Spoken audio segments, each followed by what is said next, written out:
السلام عليكم ورحمة الله وبركاته. بسم الله والحمد لله والصلاة والسلام على رسول الله. رب اشرح لي صدري ويسر لي أمري واحلل عقدة من لساني يفقه قولي. اللهم اجعل حبك أحب إلينا من أنفسنا. اللهم لا سهل إلا ما جعلته سهلا وأنت تجعل الحزن إذا شئت سهلا. رب زدنا علما نافعا. أعوذ بالله من الشيطان الرجيم. بسم الله الرحمن الرحيم. يا أيها الذين آمنوا اتقوا الله وقولوا قولا سديدا يصلح لكم أعمالكم ويغفر لكم ذنوبكم ومن يطع الله ورسوله فقد فاز فوزا عظيما. അൽഹംദുലില്ലാ, കഴിഞ്ഞ ദിവസം നമ്മൾ 196 ആയത്താണ് കവർ ചെയ്തത് അല്ലെ. ഹജ്ജിനെ കുറിച്ച് നമ്മൾ കണ്ടു കുറച്ച്. ഇന്ന് നമുക്ക് ഹജ്ജിന്റെ ഒരു ഇൻട്രോ, കുറച്ച് ഹജ്ജിനെ കുറിച്ചൊന്ന് മനസ്സിലാക്കാം. ആ ഒരു റൂട്ട് എന്തൊക്കെയാണ്, നമ്മൾ അല്ലെങ്കിൽ എവിടേക്കാണ് പോണത്, ഏതൊക്കെ ദിവസങ്ങളാണ് എന്നൊക്കെ. കാരണം ഇവിടെ ഒരുപക്ഷെ ഹജ്ജ് ചെയ്യാത്തവർ ഉണ്ടാവില്ലേ, ഒരു ഐഡിയയും ഇല്ലാതെ. അതായത് ഓക്കെ ഹജ്ജ് ചെയ്യാൻ പോകുമ്പോൾ പഠിക്കാം എന്ന് വിചാരിക്കുന്നവരുണ്ടാവും. ചെയ്തു കഴിഞ്ഞവർക്കൊന്ന് ഓർമ്മപ്പെടുത്തലാകാം, അല്ലെങ്കിൽ ചെയ്യാൻ വേണ്ടി തയ്യാറുള്ളവർക്ക് ഒരു ഇൻട്രൊഡക്ഷൻ മാത്രം. ഓക്കെ, ഒരുപാട് ഡീറ്റെയിൽ ആയിട്ടൊന്നും നമ്മൾ പറയുന്നില്ല. നമുക്ക് ആ ഒരു ബാക്ക്ഗ്രൗണ്ട്, ഇനിയുള്ള ആയത്തുകൾ മനസ്സിലാക്കാൻ വേണ്ടിയിട്ട് ഒരു ബാക്ക്ഗ്രൗണ്ട് കിട്ടാൻ വേണ്ടി മാത്രം കുറച്ച് നമുക്ക് സംസാരിക്കാം ഇൻഷാ അല്ലാഹ്. അപ്പൊ നമുക്കറിയാം നമ്മളുടെ ദീനില്, ഇസ്ലാമിന്റെ തൂണുകൾ, പില്ലേഴ്സ് എന്ന് പറയുന്നത് 5 അല്ലെ. സുബ്ഹാനല്ലാഹ്. എന്തെങ്കിലും ഒരു സ്ട്രക്ചറിന് എന്തിനാ ഒരു പില്ലർ അല്ലെങ്കിൽ തൂണിന്റെ ആവശ്യം എന്താണ് നമുക്കറിയാം അല്ലെ. ഇപ്പൊ ചില ബിൽഡിങ്ങുകളിലൊക്കെ ഒരു അസ്ഥാനത്ത് കാണാൻ ഒരു ഭംഗിയില്ലാത്ത ഒരു പില്ലർ നിൽക്കുന്നുണ്ടാവും. ഇത് കാണുമ്പോൾ തന്നെ നമുക്ക് തോന്നും ഇതങ്ങ് തട്ടിക്കളഞ്ഞൂടെ, ഇതിന്റെ ആവശ്യം എന്താണെന്നൊക്കെ ചോദിക്കാൻ അല്ലെ. പക്ഷെ അത് തട്ടിക്കളഞ്ഞാൽ ആ ബിൽഡിങ് ഇതും പറഞ്ഞ് താഴോട്ട് വീഴും. അപ്പം അതിനെ ചിലപ്പം താങ്ങി നിർത്തുന്നത് ആ ഒരു തൂണായിരിക്കും. അപ്പം അങ്ങനെ ഒരു 3-4 തൂണുകൾ ഉണ്ടെങ്കിൽ അതിലൊന്നില്ലെങ്കിൽ പോലും അതിന് കറക്റ്റായിട്ട് നിൽക്കാൻ പറ്റൂല അല്ലെ. സുബ്ഹാനല്ലാഹ്. അപ്പം ഒരു പില്ലർ എന്ന് പറഞ്ഞു കഴിഞ്ഞാൽ എന്തൊരു സ്ട്രക്ചറിനെയും അതിനെ താങ്ങി നിർത്തുന്നത് ആ ഒരു പില്ലർ ആയിരിക്കും. അതില്ലെങ്കിൽ ആ ഒരു സ്ട്രക്ചറേ ഇല്ല എന്നാണ് അതിൽ നിന്ന് മനസ്സിലാക്കേണ്ടത്. അതേപോലെ നമ്മൾ ഒരാള് അയാളുടെ ഇസ്ലാം വാലിഡ് ആണ്, അയാളുടെ ശരിയായ മുസ്ലിം ആണെന്ന് പറയണമെങ്കിൽ നമുക്ക് ഈ പറഞ്ഞ 5 തൂണുകൾ ഉണ്ടായിരിക്കണം. ആ 5 തൂണുകൾ ഉണ്ടെങ്കിലേ അയാളുടെ ഇസ്ലാം ആക്സെപ്റ്റബിൾ ആവുന്നുള്ളൂ, സ്വീകാര്യമാവുന്നുള്ളൂ. അതിൽ ഒന്നുപോലും കളഞ്ഞു കഴിഞ്ഞാൽ ഓക്കെ മുസ്ലിം ആണെന്ന് അവൻ അവകാശപ്പെടുന്നതിൽ ഒരു കഥയില്ലാണ്ടാവും അല്ലെ. സുബ്ഹാനല്ലാഹ്. അപ്പം എന്തൊക്കെയാണ് ഇസ്ലാമിന്റെ പില്ലേഴ്സ്? ഷഹാദത്ത് അല്ലെ, ഷഹാദ പറയൽ, അതായത് ഹൃദയത്തിൽ വിശ്വസിക്കലും നാവുകൊണ്ട് അത് ഡിക്ലെയർ ചെയ്യലും. അതാണ് ഫസ്റ്റ് പില്ലർ, ഫസ്റ്റ് തൂണെന്ന് പറയുന്നത്.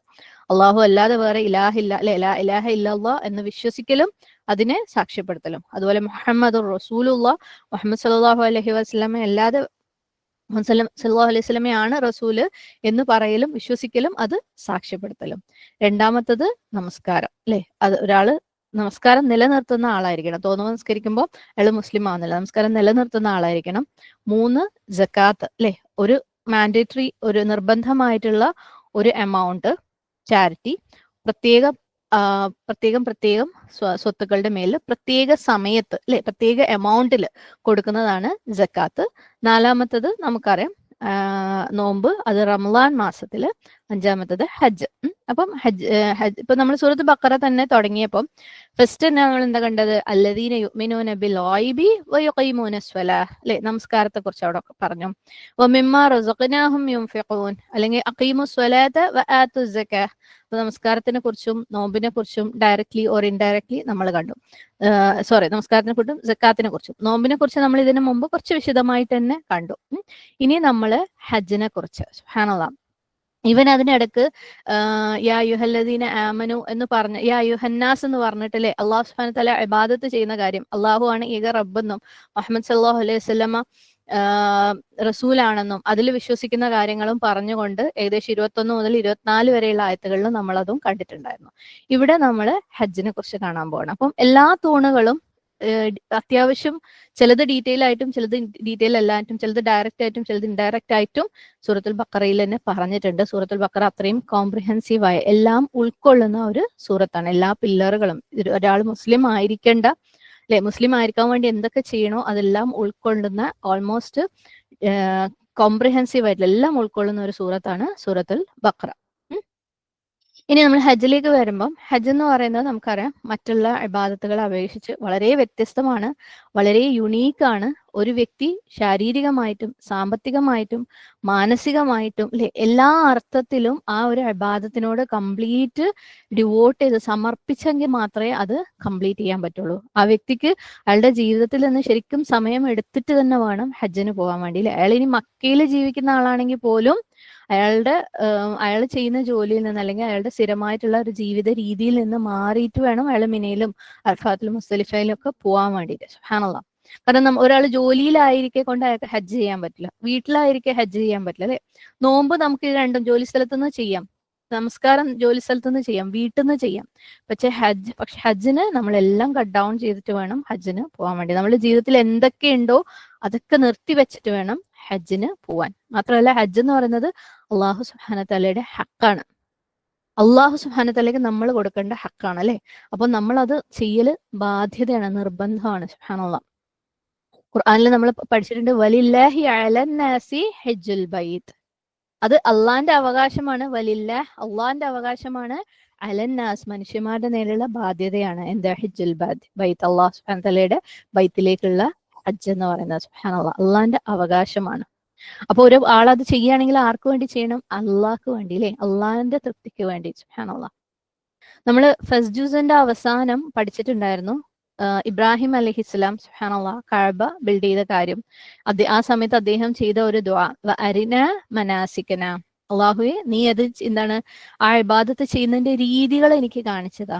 എങ്ങനെയാണ് നിന്നെ ഇബാദത്ത് ചെയ്യേണ്ടത്? അല്ലെ, കഅബ ബിൽഡ് ചെയ്തതിന് ശേഷം എങ്ങനെയാണ് നിന്നെ ഇബാദത്ത് ചെയ്യേണ്ടതെന്ന് നീ കാണിച്ച.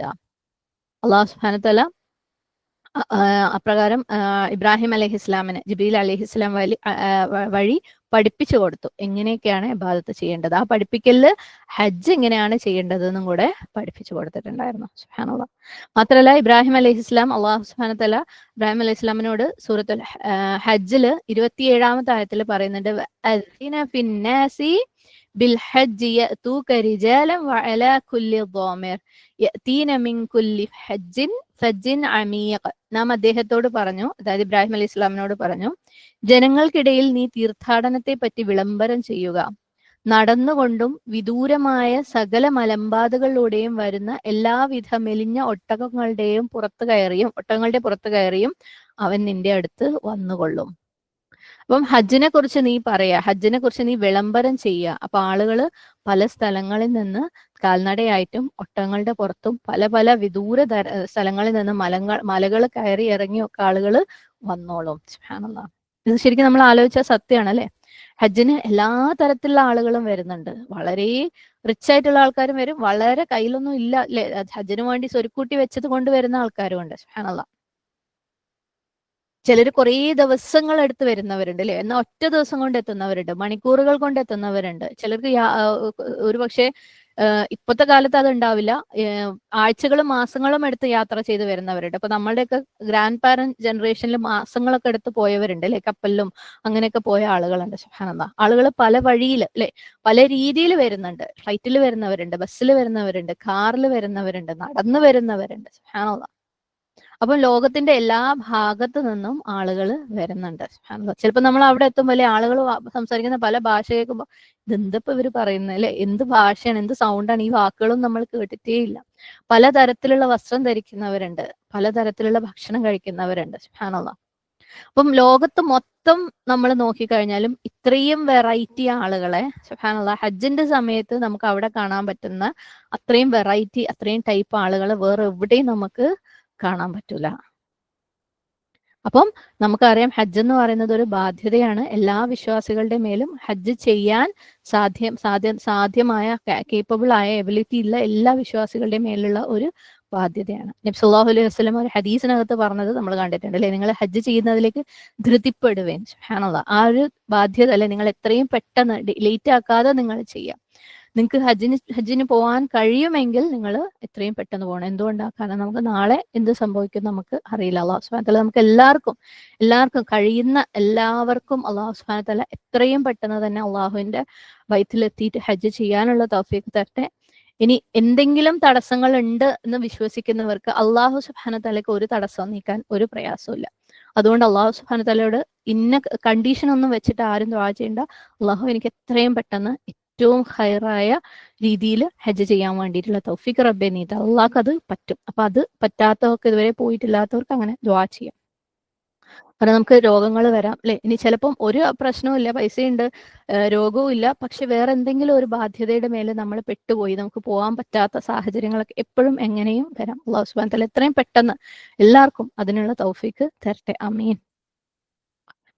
അപ്പം നമുക്ക് എന്തെങ്കിലും ഒരു ഇമ്പോർട്ടന്റ് ആയിട്ടുള്ള കാര്യം ഒരിക്കലും നമ്മൾ നീക്കി വെക്കൂല അല്ലെ. അപ്പൊ നമുക്ക് ഈ ഒരു കാര്യം ഇമ്പോർട്ടന്റ് ആവുകയാണെങ്കിൽ അത് അള്ളാഹു സുബ്ഹാനഹു വ തആലയുടെ അവകാശം കൂടിയാണ്. അത് നമ്മൾ എത്രയും പെട്ടെന്ന് ചെയ്തേ മതിയാവും. അള്ളാഹ് ഒരാൾക്ക് ഇമ്പോർട്ടന്റ് ആണെങ്കിൽ അത് എത്രയും പെട്ടെന്ന് ഡിലേ ആക്കാതെ ചെയ്തേ മതിയാവും. ഞാൻ എന്നോടും നിങ്ങളോടും കൂടെ പറയാണ്. സുബ്ഹാനല്ലാഹ്, അള്ളാഹു തൗഫീഖ് തരട്ടെ. ആമീൻ. ഇനി വേറൊരു ഹദീസിനകത്ത് നബി സല്ലല്ലാഹു അലൈഹി വസല്ലം പറഞ്ഞതായിട്ട് കാണുന്നുണ്ട്, ആരെങ്കിലും ഹജ്ജ് ചെയ്യാതെ മരിച്ചു പോവുകയാണെങ്കിൽ അത് അവനെ ശർഈയായ ഒരു കാരണവും തടസ്സപ്പെടുത്താതെ, ഓക്കെ, അതിന് ശർഈയായ ഒരു റീസൺ ഉണ്ട്, ഇല്ല എന്നുള്ള രീതിയിൽ, അത് ഒരു റീസണും ഇല്ലാതെ ആരെങ്കിലും ഹജ്ജ് ചെയ്യാതെ മരണപ്പെട്ടു പോവുകയാണെങ്കിൽ അവൻ ജൂതനോ ക്രിസ്ത്യാനിയോ ആയിട്ട് മരിക്കട്ടെ. സുബ്ഹാനല്ലാഹ്. കാരണം അത് അവനെ സംബന്ധിച്ചിടത്തോളം, അവന് അള്ളാഹിനെ സംബന്ധിച്ചിടത്തോളം അവനൊരു വിഷയമേ അല്ല. അള്ളാഹ് അവനെ കുറിച്ച്, അവന്റെ ഇസ്ലാമിനെ അള്ളാഹു സ്വീകരിക്കുന്നേ ഇല്ല. സുബ്ഹാനല്ലാഹ്, സുബ്ഹാനല്ലാഹ്.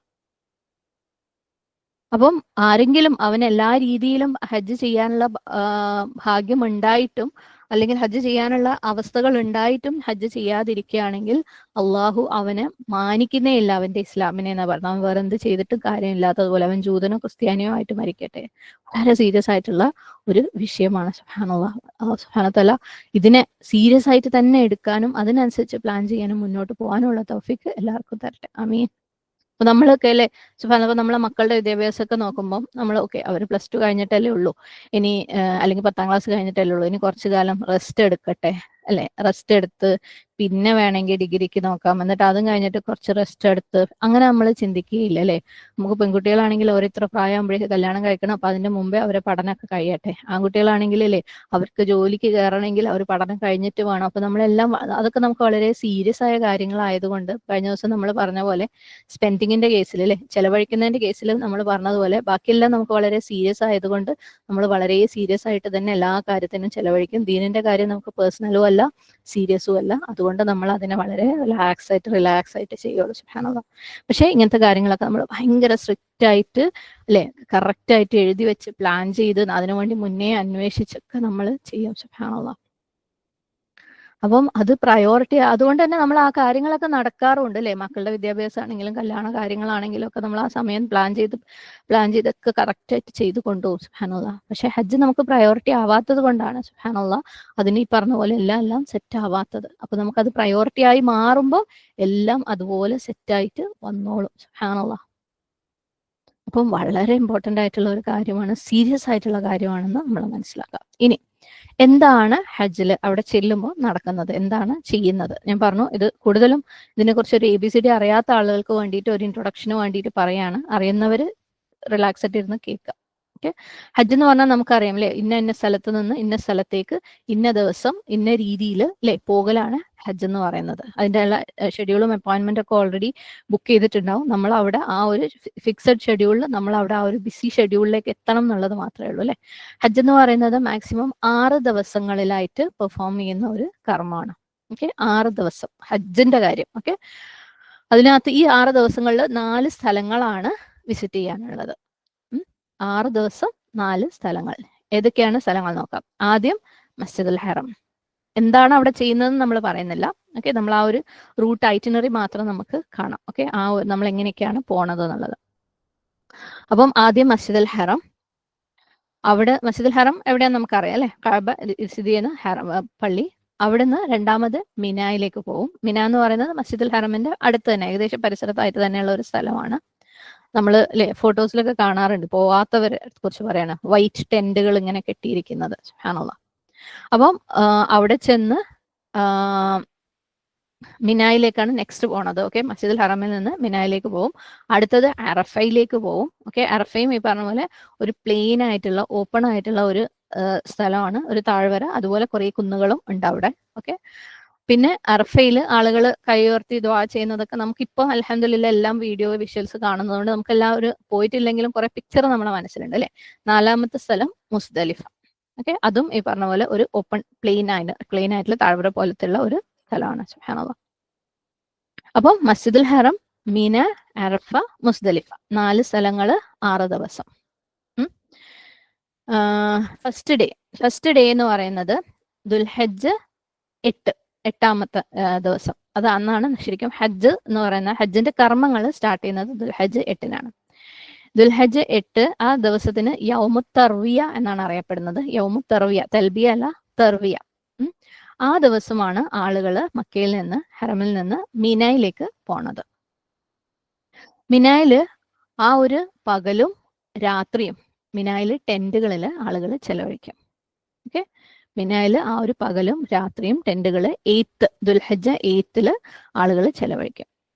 ഇനി രണ്ടാമത്തെ ദിവസം, ആ രാത്രി അവിടെ ഉറങ്ങി എഴുന്നേറ്റു. രണ്ടാമത്തെ ദിവസം നടന്നത് ദുൽഹജ്ജ് 9. ഓക്കെ, ദുൽഹജ്ജ് 9 ഫജ്ർ നമസ്കാരം കഴിഞ്ഞിട്ട് മിനായിൽ നിന്ന് അറഫയിലേക്ക് പോകും. അറിയാത്തവര്, പുതിയ ആളുകൾ ശരിക്കും നോട്ട് ചെയ്യുക ഈ കാര്യങ്ങളൊക്കെ. ഓക്കെ, ദുൽഹജ്ജ് 9, അതായത് ദുൽഹജ്ജ് 8 മിനായിലെത്തി, രാത്രി അവിടെ ഉറങ്ങി, പിറ്റേ ദിവസം രാവിലെ ഫജറിന് ശേഷം ദുൽഹജ്ജ് 9 അറഫയിലേക്ക് പോകും. ഓക്കെ, അറഫയിൽ ആ ഒരു ദിവസം മുഴുവനും അവിടെ സ്പെൻഡ് ചെയ്തിട്ട് സൂര്യ അസ്തമയത്തിന് ശേഷം മഗ്രിബ് നമസ്കരിക്കാതെ മുസ്ദലിഫയിലേക്ക് പോകും. ഓക്കെ, സൂര്യാസ്തമയം വരെ അറഫയിൽ നിന്നിട്ട് സൂര്യാസ്തമയത്തിന് ശേഷം മഗ്രിബ് നമസ്കരിക്കാതെ മുസ്ദലിഫയിലേക്ക് പോകും. ശരിക്കും സൂര്യാസ്തമയം എന്ന് പറയുമ്പോൾ രാത്രിയായി. നമ്മളുടെ ലൂണാർ കാലണ്ടറിൽ അല്ലെങ്കിൽ ഇസ്ലാമിക കാലണ്ടറിൽ മഗ്രിബ് ആയി കഴിഞ്ഞാൽ ഡേറ്റ് ചേഞ്ച് ചെയ്തു അല്ലെ, നെക്സ്റ്റ് ഡേ ആയി. സുബ്ഹാനല്ലാഹ്. അപ്പം നമ്മളിപ്പം 3rd ഡേയിലെത്തി. അറഫന്ന് വിട്ടു, എവിടെ എത്തി? മുസ്ദലിഫയിലെത്തി.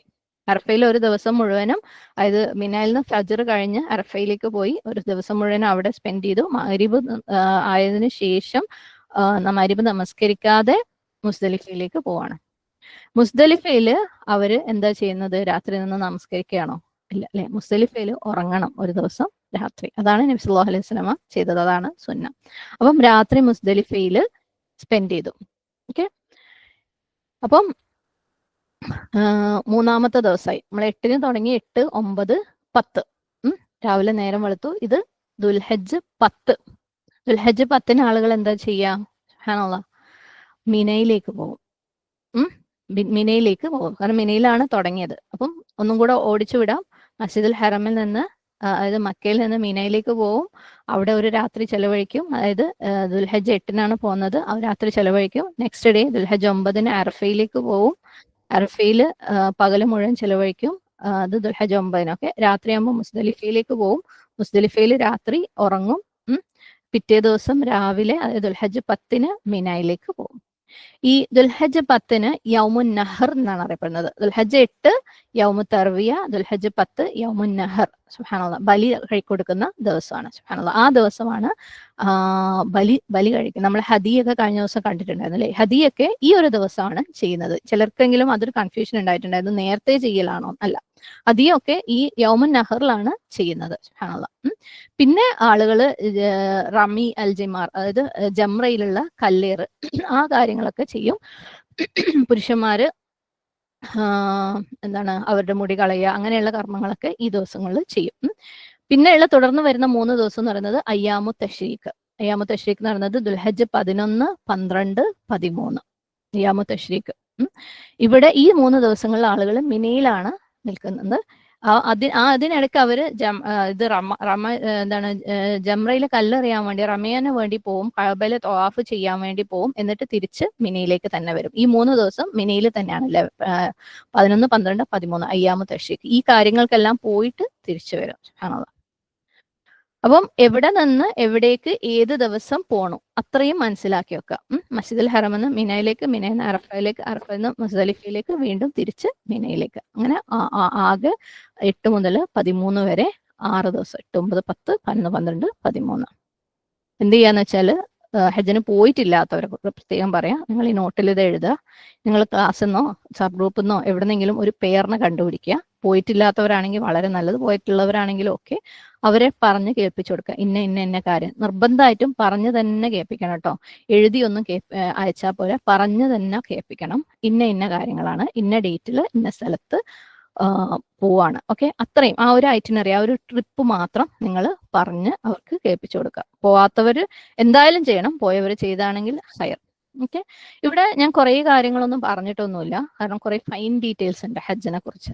അതിനെക്കുറിച്ച് പറയുകയാണെങ്കിൽ അത് എനിക്കും നിങ്ങൾക്കും പ്രയാസമാവും, കുറേ കോംപ്ലിക്കേറ്റഡ് ആവും, ഒരുപാട് എന്താണ് വളരെ ഫൈനായിട്ടുള്ള കാര്യങ്ങൾ വരും, പിന്നെ അത് കൺഫ്യൂഷനും പ്രശ്നങ്ങളും ഒക്കെ ആവും. അപ്പം അത് ഞാൻ എൻ്റെ സജഷൻ എന്താ വെച്ചാൽ പോകുന്നവർ അവരവരുടെ നിങ്ങൾക്ക് ഹജ്ജ് ക്ലാസ്സുകളും കാര്യങ്ങളൊക്കെ ഓർഗനൈസ് ചെയ്യും. ഇനി അതല്ല കൂടുതൽ ഡീറ്റെയിൽ ആയിട്ട് പഠിക്കേണ്ടവർക്ക് ബുക്കുകളുണ്ട്, ക്ലാസ്സുകളുണ്ട്, പല പണ്ഡിതന്മാരും എടുത്തു വെച്ച്, അതൊക്കെ വിശദമായിട്ട് കേട്ട് എഴുതി വെച്ച് പഠിക്കുക. കാരണം നമ്മൾ ഹജ്ജിന് പോകുന്നതിന് മുമ്പ് ഒന്നിനു മുമ്പ് വെച്ചാൽ ആ ഒരു മാസത്തേക്കൊന്നും വെക്കണ്ട, അതിന്റെ എത്രയും മുമ്പേ നമുക്ക് എത്രയും ബെറ്റർ ആയിട്ട് അത് പഠിച്ച് മനസ്സിലാക്കാൻ പറ്റുമോ. അപ്പൊ പഠിച്ച് മനസ്സിലാക്കുമ്പോഴും ഓക്കെ അത് ചെയ്യാൻ വേണ്ടി മാത്രം അതിന്റെ പോയിന്റ്സ് എന്താണെന്ന് മാത്രം പഠിക്കുന്നതിനേക്കാളും അതിനകത്ത് അങ്ങോട്ട് ഇൻവോൾവ് ആയിട്ട് അതിനെ ശരിക്കും മനസ്സിലാക്കിയിട്ട് തന്നെ പോകുന്നതിന് മുമ്പ് പ്രിപ്പയർ ആയിരിക്കാനും ശ്രമിക്കാം. അപ്പം ഇപ്പം നമ്മളുടെ ഈ ആയത്തുകൾ മനസ്സിലാക്കാൻ വേണ്ടി നമുക്ക് ഇത്രയും അണ്ടർസ്റ്റാൻഡിങ് മതി. ഓക്കെ, ഇൻഷാ അല്ലാഹ്. അപ്പൊ നമുക്ക് അടുത്ത ആയത്തിലേക്ക് പോവാം. 197 الحج أشهر معلومات فمن فرض فيهن الحج فلا رفث فلا فسوق ولا جدال فلا رفث ولا فسوق ولا جدال في الحج وما تفعلوا من خير يعلمه الله وتزودوا فإن خير الزاد التقوى واتقوني يا أولي الألباب. ഹജ്ജ് കാലം അറിയപ്പെട്ട മാസങ്ങളാകുന്നു. ആ മാസങ്ങളിൽ ആരെങ്കിലും ഹജ്ജ് കർമ്മത്തിൽ പ്രവേശിച്ചാൽ പിന്നീട് സ്ത്രീ പുരുഷ സംസർഗമോ ദുർവൃത്തിയോ വഴക്കോ ഹജ്ജിനിടയിൽ പാടുള്ളതല്ല. നിങ്ങൾ ഏതൊരു സൽപ്രവൃത്തി ചെയ്തിരുന്നാലും അള്ളാഹു അത് അറിയുന്നതാണ്. ഹജ്ജിന് പോകുമ്പോൾ നിങ്ങൾ യാത്രയ്ക്ക് വേണ്ടിയുള്ള വിഭവങ്ങൾ ഒരുക്കി പോവുക. എന്നാൽ യാത്രയ്ക്ക് വേണ്ട വിഭവങ്ങളിൽ ഏറ്റവും ഉത്തമമായത് സൂക്ഷ്മതയാകുന്നു. ബുദ്ധിശാലികളെ, നിങ്ങൾ എന്നെ സൂക്ഷിച്ച് ജീവിക്കുക. വാക്കർത്ഥം നോക്കാം. അൽ ഹജ്ജു ഹജ്ജ്, അഷ്ഹുറുൻ മാസങ്ങൾ, ഷീൻഹാറോ, മഅലൂമാത്തുൻ അറിയപ്പെടുന്ന, ഐൻ ലാം മീം, ഫമൻ ഫറദോ ആരെങ്കിലും നിർബന്ധമാക്കിയാൽ, ഫറദത് ഫീഹിന്ന അവയിൽ, അൽ ഹജ്ജ ഹജ്ജിനെ, ഫലാ റഫസ പിന്നെ സ്ത്രീ സല്ലാപമില്ല, വലാ ഫുസൂഖ തോന്നിയവാസവുമില്ല, ഫ സീൻ ഖാഫ്, വലാ ജിദാല തർക്കിക്കലുമില്ല, ജീം ദാൽ ലാം, ഫിൽ ഹജ്ജി ഹജ്ജ് കാലത്ത്, വമാ തഫ്അലു നിങ്ങൾ എന്ത് ചെയ്യുന്നുവോ, മിൻ ഖൈറിൻ നന്മയായിട്ട്, യഅലംഹു അതറിയും അല്ലാഹു. വതസവ്വദു നിങ്ങൾ യാത്രാ വിഭവങ്ങൾ ഒരുക്കുകയും ചെയ്യുവിൻ, സായി വൗദാൽ, ഫ ഇന്ന ഖൈറ എന്നാൽ ഉത്തമമായത്, ഖ യ റ, അസാദി വിഭവങ്ങളിൽ വെച്ച്, സായി വൗദാൽ, അത്തഖ്വ തഖ്വയാണ്, വത്തഖൂൻ നിങ്ങൾ എന്നെ സൂക്ഷിക്കുവിൻ, നീ ആണ് ആക്ച്വലി നു, നീ ഓക്കെ, യാ ഡ്രോപ്പ് ആയതാണ്, നിങ്ങൾ എന്നെ സൂക്ഷിക്കുവിൻ, യ ഉലിൽ അൽബാബ് ബുദ്ധിയുള്ളവരെ, ലാം ബ ബ നമ്മൾ മുമ്പ് കണ്ടിട്ടുള്ളതുകൊണ്ടാണ്. തഫ്സീർ നോക്കാം. അൽ ഹജ്ജു അഷ്ഹുറുൻ മഅലൂമാത്തുൻ, ഹജ്ജ് അഷ്ഹുർ, ഓക്കെ, അഷ്ഹുർ എന്ന് വെച്ചാൽ ഷഹറിന്റെ പ്ലൂറൽ ആണ് അഷ്ഹുർ, ഷഹർ എന്ന് പറഞ്ഞ മാസം, ഷീൻഹാറ അഷ്ഹുർ മാസങ്ങൾ, മഅലൂമാത്ത് മഅലൂമയുടെ പ്ലൂറൽ ആണ്, മഅലൂമ എന്ന് പറഞ്ഞാൽ യാതൊന്നിനെ കുറിച്ചുള്ള അറിവ് ഉള്ളത്, അതായത് നോൺ ആയിട്ടുള്ള അറിവുള്ള ഒരു കാര്യം, ഐൻ ലാം മീം. അപ്പം ഹജ്ജ് പെർഫോം ചെയ്യുന്ന ഹജ്ജ് ചെയ്യുന്ന മാസങ്ങൾ വളരെ അറിയപ്പെട്ടിട്ടുള്ളത് തന്നെയാണ്. നമുക്കറിയാം ഹജ്ജിന് വേണ്ടി ഡെഡിക്കേറ്റഡ് ആയിട്ടുള്ള കുറച്ച് മാസങ്ങളുണ്ട് അല്ലെ, നമ്മൾ മുമ്പേ കണ്ടിട്ടുണ്ട്. ഏതൊക്കെയാണെന്ന് അറിയില്ലേ? ഷവ്വാല്, ദുൽഖഅദ്, ദുൽഹിജ്ജ, ഈ 3 മാസങ്ങളാണ്. അപ്പം ഹജ്ജിന് വേണ്ടിയിട്ട് ഡെഡിക്കേറ്റഡ് ആയിട്ടുള്ള മാസങ്ങളുണ്ട്. അത് വളരെ ഫേമസ് ആണ്. അൽ ഹജ്ജു അഷ്ഹുറുൻ മഅലൂമാത്ത് അറിയപ്പെട്ടതാണ്. നമ്മളിപ്പോ തൊട്ട് മുമ്പേ കണ്ടു ഹജ്ജ് എന്ന് പറയുന്നത് 6 ദിവസങ്ങളിലാണ് ചെയ്യുന്നത് അല്ലേ, 6 ദിവസങ്ങളാണ്. പക്ഷെ ഇവിടെ പറഞ്ഞത് ഹജ്ജ് മാസങ്ങൾ, അറിയപ്പെടുന്ന മാസങ്ങളിലാണ്. സുബ്ഹാനല്ലാഹ്. അപ്പൊ എന്താണ് അതുകൊണ്ട് അർത്ഥമാക്കുന്നത്? 6 ദിവസം കൊണ്ട് ചെയ്യുന്ന ഹജ്ജിന് ഈ മാസങ്ങൾ എന്തിനാണുള്ളത്? ഈ ഹജ്ജിന്റെ ഫുൾ സീസൺ എന്ന് പറയുന്നത് 3 മാസം. അത് എന്തിനു വേണ്ടിയിട്ടാണ് വെറും കുറച്ച് ദിവസങ്ങൾ മാത്രം ചെയ്യേണ്ട ഈ ഒരു ഹജ്ജിന് വേണ്ടി മാറ്റി വെച്ചിരിക്കുന്നത്? 2 കാരണങ്ങളാണ്. ഒന്ന്, ആളുകൾക്ക് മാനസികമായിട്ട്, സ്പിരിച്വലി ആത്മീയമായിട്ട്, നെഫ്സ് കൊണ്ട്, ഫിസിക്കലി ഭൗതികമായിട്ട്, ശാരീരികമായിട്ട് പ്രിപ്പയർ ചെയ്യാൻ വേണ്ടിയിട്ട്. അവർക്ക് ട്രാവൽ ചെയ്യാം, അവിടെ സെറ്റിൽ ചെയ്യുക അല്ലെ, എന്നിട്ട് ഹജ്ജ് ചെയ്യാൻ വേണ്ടി അതിനകത്തേക്ക് എത്താനും, അതുപോലെ കഴിഞ്ഞിട്ട് അത് എല്ലാം ഓക്കെ എല്ലാം കഴിഞ്ഞ് തിരിച്ച് വീട്ടിലേക്ക് വന്ന് അതുപോലെ അതിനു വേണ്ടിയിട്ട് ആ ഒരു സമയം എടുക്കാൻ വേണ്ടിയിട്ട്. കാരണം ഹജ്ജ് എന്ന് പറയുന്നത് വെറുതെ നമ്മൾ മറ്റു യാത്രകൾക്ക് പോകുന്ന പോലെയുള്ള ഒരു പ്ലഷർ ട്രിപ്പ് അല്ല അല്ലെ, നമ്മൾ നെഫ്സിന് വേണ്ടിയിട്ടുള്ള ആത്മീയമായിട്ടുള്ള യാത്രയാണ്. സുബ്ഹാനല്ലാഹ്. നമ്മൾ അവിടെ ചെല്ലുമ്പോൾ നമ്മുടെ ആ ഹൃദയം അല്ലെങ്കിൽ നെഫ്സ് അവിടെ ഇല്ലാന്നുണ്ടെന്നുണ്ടെങ്കിൽ സുബ്ഹാനല്ലാഹ് അത് അത്ര എളുപ്പമൊന്നുമല്ല അല്ലെ. അത് പിന്നെ ഹജ്ജിലേക്ക് നമ്മൾ എത്താത്ത പോലെയാണ്. അപ്പൊ നമ്മളെ നെഫ്സിനെ അവിടെ എത്തിക്കണമെങ്കിൽ നമുക്ക് അതിനുള്ള പ്രിപ്പറേഷൻ വേണം. നമ്മൾ കൈകൊണ്ടോ കാലുകൊണ്ടോ എന്തെങ്കിലും ചെയ്യുന്ന പോലെ അല്ലെ, നമ്മൾ ചൂലെടുത്ത് അടിച്ചു വാരുന്ന പോലെയല്ല നമ്മൾ നമസ്കരിക്കുന്നത്. അത് ആദ്യം പറഞ്ഞാൽ നമ്മൾ ഹൃദയം കൊണ്ട് ചെയ്യുന്ന കാര്യമല്ല, നമ്മൾ അവയവങ്ങൾ കൊണ്ട് ചെയ്യുന്നത്. പക്ഷെ നമസ്കരിക്കുമ്പോൾ അതിനകത്തേക്ക് എത്താൻ ഭയങ്കര പ്രയാസമാണ് അല്ലെ, കാരണം നമ്മുടെ ഹൃദയം അവിടെ ഉണ്ടാവണം. അപ്പം ആ ഒരു വ്യത്യാസം, നമ്മളെ നെഫ്സ്, നമ്മളെ ഹൃദയം അവിടെ ഉണ്ടാവാൻ വേണ്ടിയിട്ട് നമുക്ക് പ്രിപ്പറേഷൻ വേണം. ഓക്കെ. നബി സല്ലല്ലാഹു അലൈഹി വസല്ലമ റമളാൻ അല്ലെ, റമളാനിന് വേണ്ടിയിട്ട് റമളാനിന് മുമ്പേ നോമ്പെടുത്ത് പ്രിപ്പയർ ചെയ്യുന്ന കാര്യം നമുക്കറിയാം. ഷഅബാനിനും നോമ്പുകൾ എടുക്കുമായിരുന്നു. എന്തിനാ? റമളാനിലെ നോമ്പിലേക്ക് അവിടെ എത്താൻ വേണ്ടിയിട്ട്. ആ ഒരു ഫാസ്റ്റിംഗ്, റമളാനിലുള്ള നോമ്പ് കൂടുതൽ എൻജോയ് ചെയ്യാൻ വേണ്ടിയിട്ട് സുബ്ഹാനല്ലാഹ് അതിന് മുമ്പും നോമ്പെടുക്കുമായിരുന്നു. ഇതുപോലെ എല്ലാ കർമ്മങ്ങളിലും ഇപ്പം തഹജ്ജുദിന് നബി സല്ലല്ലാഹു അലൈഹി വസല്ലം എഴുന്നേൽക്കുമ്പോൾ ആദ്യം 2 റക്അത്ത് ലൈറ്റ് റക്അത്ത് നബി സല്ലല്ലാഹു അലൈഹി വസല്ലം നിസ്കരിക്കുമായിരുന്നു എന്ന് റിപ്പോർട്ടുകളുണ്ട് അല്ലെ. ലൈറ്റ് ആയിട്ട് നീട്ടിയൊന്നും ഓതാതെ പെട്ടെന്ന് തീർക്കുന്ന 2 റക്അത്തുകൾ നബി സല്ലല്ലാഹു അലൈഹി വസല്ലം നിസ്കരിക്കുമായിരുന്നു. നമ്മളെ ഹൃദയത്തിനെ അങ്ങോട്ട് എത്തിക്കാൻ വേണ്ടി. കാരണം നമ്മൾ വേറൊരു എന്താ പറയാ, നമ്മളെല്ലാവരും വേറെ പല സിറ്റുവേഷനുകളിൽ നിന്നുമാണ് ഇതിലേക്ക് പോണത് അല്ലെ. നമസ്കാരത്തിലേക്ക് പോകുമ്പോഴും എന്തൊക്കെയോ നമ്മുടെ മനസ്സിലുള്ള ചിന്തകളും അതും ഇതൊക്കെ ആയിട്ട് പോകണം. അപ്പൊ നമ്മൾ എന്താ ഒരു കോണ്ടെക്സ്റ്റ് സെറ്റ് ചെയ്യാൻ വേണ്ടിയിട്ട് എല്ലാ കാര്യങ്ങളിലും അങ്ങനെ നമുക്ക് കാണിച്ചു തന്നിട്ടുണ്ട്. ഈവൻ അല്ലാത്ത ഫർള് നമസ്കാരങ്ങളിൽ അല്ലെ, വുദൂവിന്റെ 2 റക്അത്ത് പറഞ്ഞു വെച്ചിട്ടുണ്ട്, ബാങ്കിന്റെയും ഇഖാമത്തിന്റെ ഇടക്കുള്ള 2 റക്അത്തുകൾ പറഞ്ഞു വെച്ചിട്ടുണ്ട്, തഹിയ്യത്തുൽ മസ്ജിദ് പള്ളിയിൽ കയറിയ 2 റക്അത്ത് ഉണ്ട് അല്ലെ. ഇതൊക്കെ ഡയറക്റ്റ് അല്ലെങ്കിൽ ഇൻഡയറക്റ്റ് ആയിട്ട് നമ്മളെ നെഫ്സിനെ, നമ്മുടെ ഹൃദയത്തിനെ അതിലേക്ക് ആ ഒരു കർമ്മത്തിലേക്ക് പ്രിപ്പയർഡ് ആക്കാൻ വേണ്ടിയിട്ട് കാണിച്ചു തന്നിട്ടുള്ള മാതൃകകളാണ്. സുബ്ഹാനല്ലാഹ്, സുബ്ഹാനല്ലാഹ്. കാരണം ആലോചിച്ച് നോക്കിയാൽ നമ്മളെല്ലാവരും അല്ലെ, ഏത് കർമ്മത്തിലേക്കും നമ്മൾ പ്രവേശിക്കുന്നത് നമ്മളുടെ എന്തൊക്കെയോ ബാഗേജുകളും കൊണ്ടാണ്. നമ്മൾ അതുവരെ ചെയ്തുകൊണ്ടിരുന്ന എന്തൊക്കെയോ കാര്യങ്ങൾ നമ്മളെ ഹൃദയത്തിൽ ഏറ്റിക്കൊണ്ട് ശ്രദ്ധയൊക്കെ അതിനകത്തായിട്ടാണ് നമ്മൾ ചെല്ലുന്നത്. അപ്പം ആദ്യം ഈ ഒരു കുഞ്ഞ് 2 റക്അത്തുകൾ കൊണ്ട് ലൈറ്റ് ആയിട്ട് സുബ്ഹാനല്ലാഹ് നമ്മളെ അല്ലെ, അത് ഹെവി ആയിട്ടൊന്നും നിസ്കരിക്കാൻ പറയുന്നില്ല. ഈ ഉളൂവിന്റെ നിസ്കാരമാണെങ്കിലും തഹജ്ജുദിന് മുമ്പുള്ള 2 റക്അത്ത് ആണെങ്കിലും തഹിയ്യത്തുൽ മസ്ജിദ് ആണെങ്കിലും ഒന്നും ഹെവി ആയിട്ട് നിസ്കരിക്കാൻ പറയുന്നില്ല, ലൈറ്റ് ആയിട്ട് നിസ്കരിക്കാൻ. ലൈറ്റ് നിസ്കാരം എന്ന് പറഞ്ഞാൽ നമുക്കറിയാം ഷോർട്ട് ആയിട്ട് ഓതുക, സുജൂദിലും റുക്കൂലൊക്കെ ഒരു പ്രാവശ്യം നമ്മൾ ദുആകൾ ചൊല്ലിയാൽ മതി, അങ്ങനെ ഒരു നമസ്കാരം ഉണ്ട്. ആ രീതിയിലാണ് അതൊക്കെ നമസ്കരിക്കാൻ പറഞ്ഞിട്ടുള്ളത്. സുബ്ഹാനല്ലാഹ്.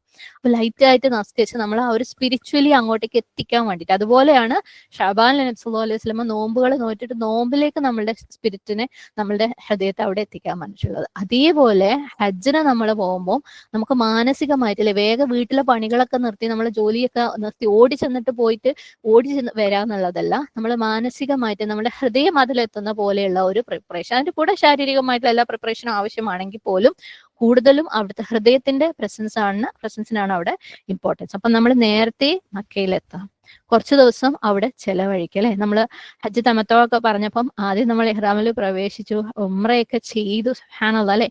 നമ്മൾ ആ ഒരു ഫീലിംഗിലേക്ക് എത്തി അല്ലെ. എന്നിട്ട് നമുക്ക് ഇഹ്റാമിൽ നിന്ന് പുറത്തു വന്ന് ഹജ്ജിന് വേണ്ടി, ഹജ്ജിന്റെ സമയത്തിന് വേണ്ടി വെയിറ്റ് ചെയ്യാം. അപ്പൊ നമ്മൾ എന്താ ആ ഒരു ഒഴുക്കിൽ ഇപ്പൊ റമളാൻ തന്നെ നിങ്ങൾ ആലോചിച്ച് നോക്കിയാൽ ആദ്യത്തെ കുറച്ച് ദിവസങ്ങളിൽ, ഇപ്പം പ്രത്യേകിച്ച് ഷഅബാനിൽ അങ്ങനെ നോമ്പൊന്നും നോറ്റ് ശീലമില്ലാത്ത ആൾക്കാർക്ക് ആദ്യത്തെ കുറച്ച് ദിവസങ്ങളിൽ ഒരു അല്ലെ ഒരു ട്രാക്കിലേക്ക് കയറായ്മ ഉണ്ടാവും. പക്ഷെ കുറച്ച് മുന്നോട്ട് പോകുമ്പോൾ നമുക്കിങ്ങനെ ഭയങ്കര വല്ലാതെ നമ്മൾ അങ്ങ് ജെല്ലാവും അല്ലെ. പിന്നെ നമുക്ക് റമളാൻ വിട്ടു പോണത് ആലോചിക്കുമ്പോൾ ഒരു വിഷമം വരും.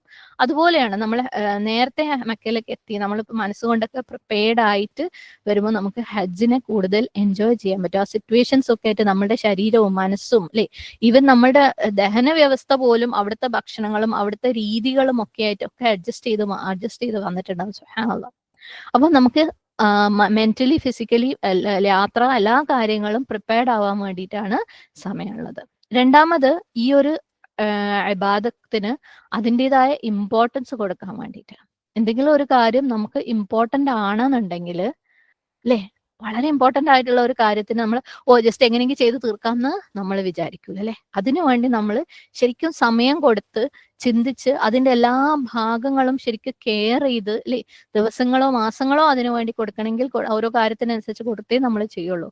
അപ്പം നമ്മളെ നാട്ടിൽ സുബ്ഹാനല്ലാഹ് ഏറ്റവും കൂടുതൽ പ്രിപ്പറേഷൻ ഇപ്പം എടുക്കുന്നത് കല്യാണങ്ങൾക്ക് വേണ്ടിയിട്ടാണ്. സുബ്ഹാനല്ലാഹ് അല്ലെ, മാസങ്ങളോളം 1.5 കൊല്ലം മുമ്പൊക്കെ ഓഡിറ്റോറിയം ബുക്ക് ചെയ്ത് വെക്കുക, പിന്നെ ഷോപ്പിങ്ങോട് ഷോപ്പിംഗ് ആണ്. സുബ്ഹാനല്ലാഹ് നമുക്ക് വളരെ ഇമ്പോർട്ടൻ്റ് ആണെന്ന് തോന്നുന്ന കാര്യങ്ങൾ നമ്മൾ വളരെ അധികം സമയം സ്പെൻഡ് ചെയ്യും അല്ലേ.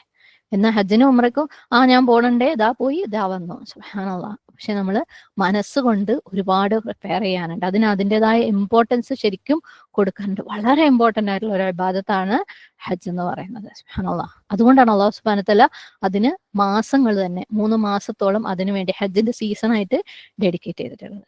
പക്ഷെ അതിന്റെ അർത്ഥം ഒരാൾ മാസങ്ങൾ മുമ്പേ പോണം എന്നല്ല. ഓക്കെ, പോകാം, അല്ലെങ്കിൽ ദിവസങ്ങൾ മുമ്പ് ആഴ്ചകൾ മുമ്പേ പോണം എന്നല്ല, പോകുകയാണെങ്കിൽ അല്ലെ, ഓരോരുത്തരും അവനവന്റെ സാഹചര്യത്തിനനുസരിച്ച് അവനവന്റെ കഴിവിനനുസരിച്ച് എത്രയും അല്ലെ സമയം എടുത്ത് സമയം അതിനു വേണ്ടി കൊടുത്ത് അവിടെ ചെന്ന് സെറ്റിലായി മാനസികമായിട്ട് അതിനെ പ്രിപ്പയർ ചെയ്തു, അത്രയും നല്ലത്. ഇനി പോയില്ലേ കുഴപ്പമൊന്നുമില്ല, ഈ ഒരു അലവൻസ് അവിടെ ഉണ്ട്. ഓക്കെ, കുറച്ച് ദിവസം മുന്നേ എത്തുകയാണെങ്കിൽ അൽഹംദുലില്ലാ. മാത്രമല്ല ഇങ്ങനെ ഒന്ന് ആലോചിച്ചൊക്കെ, ഇപ്പം ഹജ്ജിന്റെ സീസൺ എന്ന് പറയുമ്പോൾ നമുക്കറിയാം ചിലർ റമളാനിലേ തുടങ്ങും അല്ലെ, റമളാൻ കഴിഞ്ഞത് മുതലേ ഫ്ലൈറ്റുകൾ സ്റ്റാർട്ട് ചെയ്യുന്ന സ്ഥലങ്ങളുണ്ട്. അപ്പോൾ നേരത്തെ തുടങ്ങുന്ന ആൾക്കാരുണ്ട്. പക്ഷെ എല്ലാവരും ഈ ഹജ്ജിന്റെ ദുൽഹജ്ജ് 8-നെ എത്തുള്ളൂ എന്ന് തീരുമാനിച്ചിട്ട് ദുൽഹജ്ജ് 8-നേക്ക് എല്ലാവരും പ്ലാൻ ചെയ്ത് കഴിഞ്ഞാൽ സുബ്ഹാനല്ലാഹ് ഹറം അങ്ങ് നിറഞ്ഞൊഴുകും. ഈവൻ എയർപോർട്ടുകളുടെ സിറ്റുവേഷൻ ഒന്ന് ആലോചിച്ചൊക്കെ, എല്ലാവരും ഒരേ സമയത്താണ് എത്തുന്നതെങ്കിൽ, പല നാട്ടുകളിൽ നിന്ന് പല ഫ്ലൈറ്റുകളും എല്ലാവരും ഒരേ സമയത്താണെങ്കിൽ അല്ലേ. നമ്മുടെ നാട്ടിൽ തന്നെ നമുക്കറിയാം ഓരോ ഷെഡ്യൂൾ ആയിട്ടാണ് ഫ്ലൈറ്റുകൾ പോകുന്നത്. ഇവിടുന്ന് പോകുമ്പോൾ ചിലപ്പം ഇനി ഒന്നിച്ചു പോയി എന്ന് വെച്ച് പ്രശ്നമൊന്നും ഉണ്ടാവാൻ പോണില്ല. പക്ഷെ അവിടെ അതിന്റെ ട്രാഫിക്കും കാര്യങ്ങളും അല്ലെ അക്കോമഡേഷനും എല്ലാം കൺട്രോൾ ചെയ്യാൻ വേണ്ടിയിട്ട് പല പല സമയങ്ങളിലായിട്ടാണ് അതിനെ ഇതാക്കിയിട്ടുള്ളത്. എന്നാൽ ഹജ്ജ് എന്ന് പറയുന്നത് ദുൽഹജ്ജ് 8 മുതൽ 13 വരെയാണ്. അവിടെ ആ സമയത്ത് മാത്രമേ ആളുകൾ എത്താൻ പറ്റുള്ളൂ എന്ന് പറഞ്ഞിരുന്നെങ്കിൽ ഭയങ്കര പ്രയാസമായിരുന്നു അല്ലെ. മാനസികമായിട്ടുള്ളതിന്റെ പുറമെ ബാക്കിയുള്ള അല്ലെ ലോജിസ്റ്റിക്സ് കാര്യങ്ങളൊക്കെ പ്ലാൻ ചെയ്യാൻ വേണ്ടിയിട്ട്, യാത്രകളും അക്കോമഡേഷനും എല്ലാ ഫ്ലൈറ്റും ഒക്കെ ചെയ്യാൻ വേണ്ടിയിട്ട് ഭയങ്കര പ്രയാസമാവുമായിരുന്നു. സുബ്ഹാനല്ലാഹ്.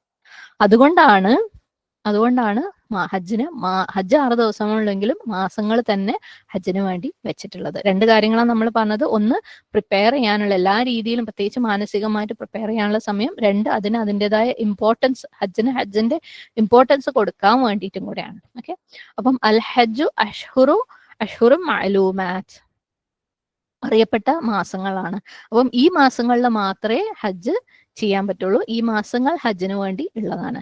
ഫമൻ ഫറള, ആര് ബാധ്യതയാക്കിയോ, നിർബന്ധമാക്കിയോ, ഫീഹിൻ, എന്തിനെ, ഹജ്ജിനെ, ഫീഹിൻ, ഈ ദിവസങ്ങളിൽ, അല്ലെങ്കിൽ ഈ മാസങ്ങളിൽ. ഓക്കെ, ഫർദ ഫർദ് എന്ന് പറഞ്ഞാൽ നമുക്കറിയാം ബാധ്യത അല്ലെ, ഒരു ഒബ്ലിഗേഷൻ, നിർബന്ധമായിട്ട് ചെയ്യേണ്ട കാര്യങ്ങൾ. ഇവിടെ ഫർദ എന്ന് പറയുന്നത് ആര് ഹജ്ജിന് വേണ്ടിയിട്ട്, ഹജ്ജ് എന്ന നിർബന്ധത്തിന് വേണ്ടിയിട്ട് നിയ്യത്ത് വെച്ചുവോ. ഓക്കെ, ഞാൻ ഈ കൊല്ലം അല്ലെങ്കിൽ ഞാൻ ഹജ്ജ് പോകാൻ വേണ്ടി തീരുമാനിച്ചു എന്ന് ആര് നിയ്യത്ത് വെച്ചോ, മനസ്സിന് പ്രിപ്പയർ ചെയ്തുവോ. ഫറദ, ഇവിടെ ഫറദാക്കി എന്ന് പറയുമ്പോൾ അയാൾ ഹജ്ജിന് വേണ്ടിയിട്ടുള്ള നിയ്യത്ത് വെക്കുക എന്നുള്ളതാണ്. പക്ഷെ ഇപ്പം ഹജ്ജിന് വേണ്ടിയിട്ട് ശരിക്കുള്ള നിയ്യത്ത് എപ്പോഴാ വെക്കുക, ഫീഹിൻ, ഹജ്ജിന്റെ മാസങ്ങളിൽ. ഒരാൾക്ക് ഓക്കെ റമളാനിൽ ഞാൻ പോകുന്നുണ്ട് എന്ന് വിചാരിക്കാം, അല്ലെങ്കിൽ അതിന്റെ കുറച്ച് മാസങ്ങൾ മുമ്പ്, കാരണം നമുക്കറിയാം ഹജ്ജിന് അപ്ലൈ ചെയ്യുന്ന ഫോർമാറ്റ് ഒക്കെ ഒരു 5-6 മാസം മുമ്പ് തന്നെ കഴിയും അല്ലെ.